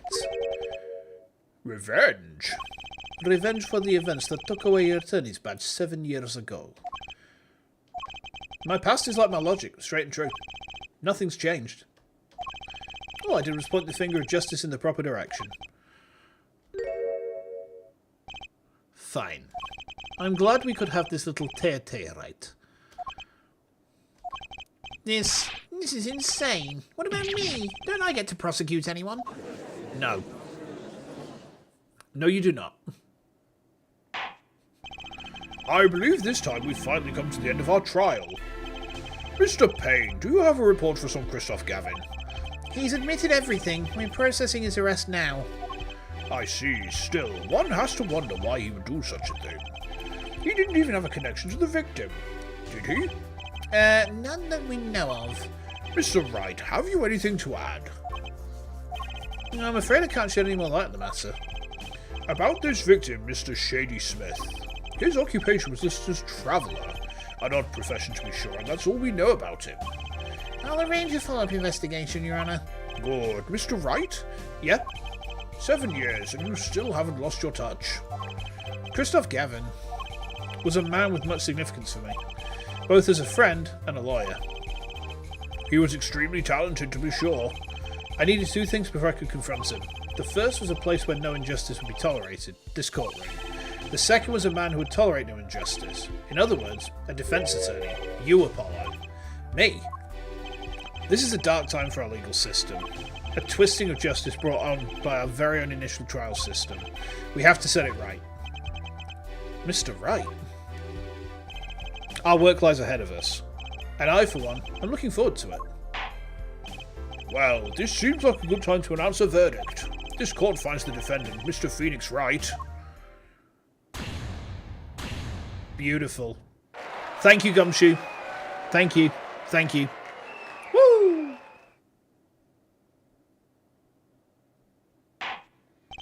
Court is adjourned. Congratulations on... Yeah, it's been a 3-hour case one. That's fucking massive. Whew. Thanks, Apollo. You came through just like I thought you would.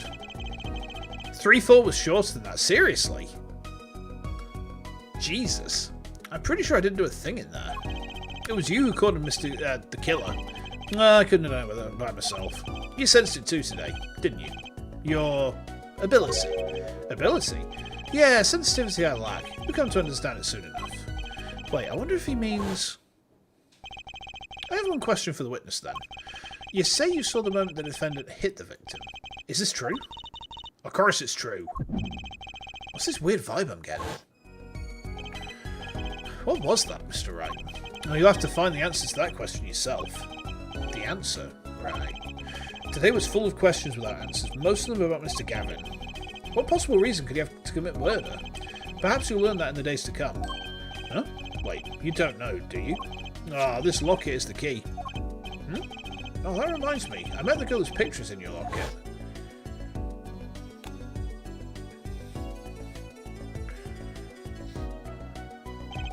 Your daughter, right? That's right. She's my daughter. You know, you were right about this locket. Huh? I took this off his neck the night he died.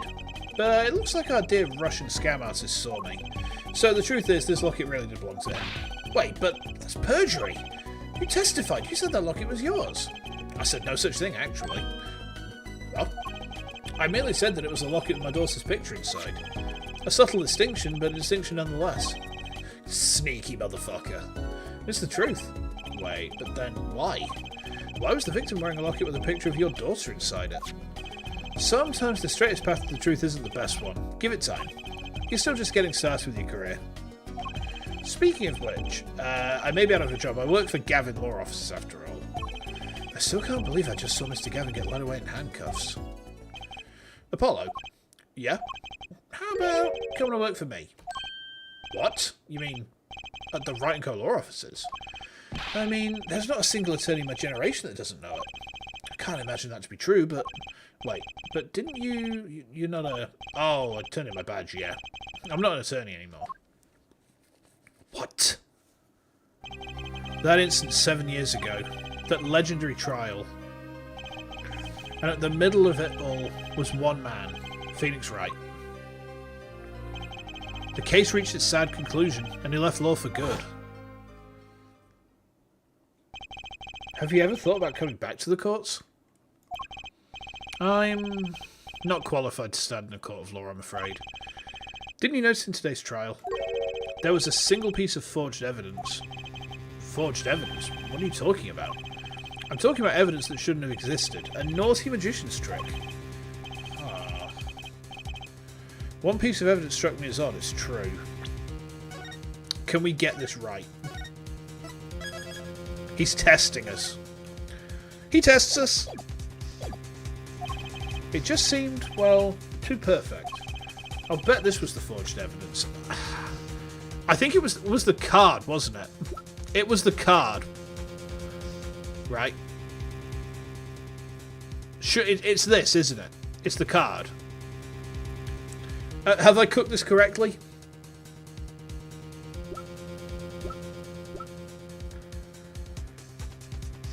It is the card. Okay. See, the thing is, that's the obvious answer, and that's why I didn't trust myself. Because this game has a tendency to make... Gavin took away the real missing fifth ace. Right, yeah, that makes sense. Take that! You mean this, don't you? I got this from your doorstep, Mr. Wright. Yeah, that card couldn't have been found at the crime scene. Why? Because the killer took it with him when he left.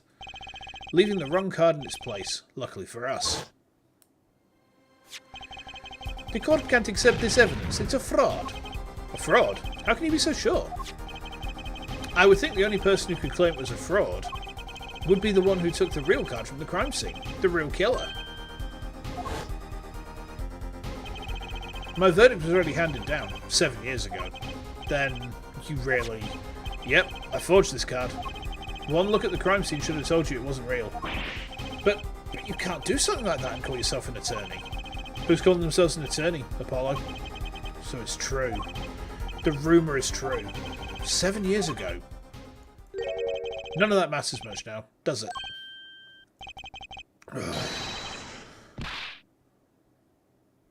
Did he just hit him? Did he just hit him? I punched him. Fucking what? And that guard's just looking at it, it's like, yeah, that's fine. It's your story from here on out, Apollo. Perhaps I can help you turn in the next page. My office's address. Drop in, if you like. Mr. Wright. Oh, about your uppercut? Try yelling, take that next time. I find it packs a little more punch. And Apollo, thanks for today. I had a good time. Fucking hell.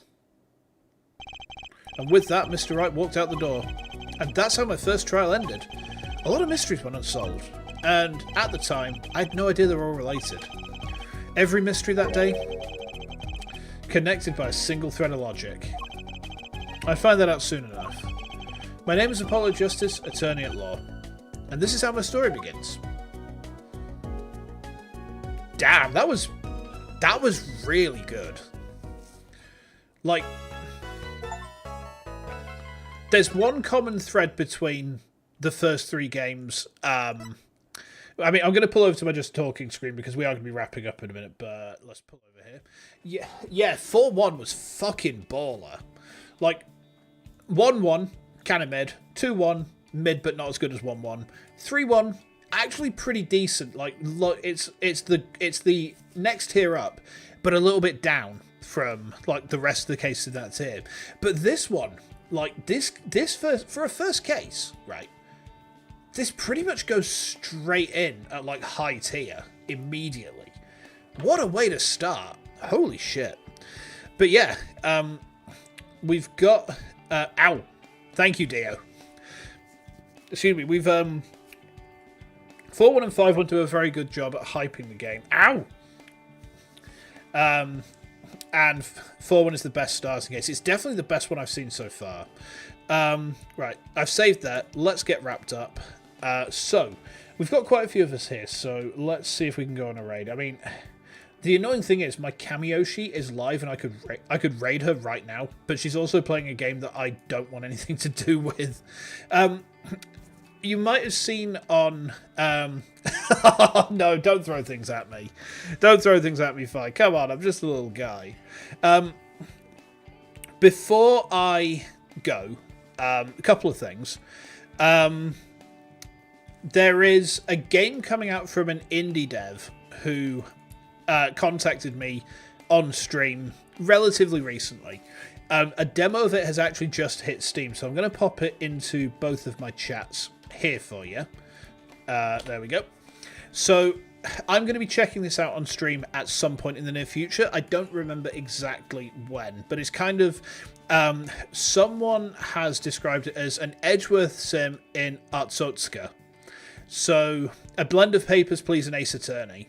I'm quite interested to play this, so I'd encourage you all to go out and give it some, give it some thought, have a look at it. It looks... they're saying it's going to be a few hours to complete, so we're going to stream it at some point, because that would be pretty baller. Yeah, you too, Zachtan. Thank you for hanging out. I think we are going to raid someone on the Twitch side. I can't raid out on YouTube, so let me just see who else is about, because Ash is on, but she's also playing that game that I don't want to really raid into. Let's see who else is about.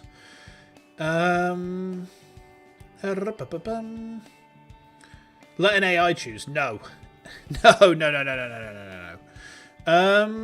I'm just having a look to see who's about that we could raid into. Well, I'll tell you what, I'm going to wrap up on the YouTube side, so I'll see you guys very soon. Take care.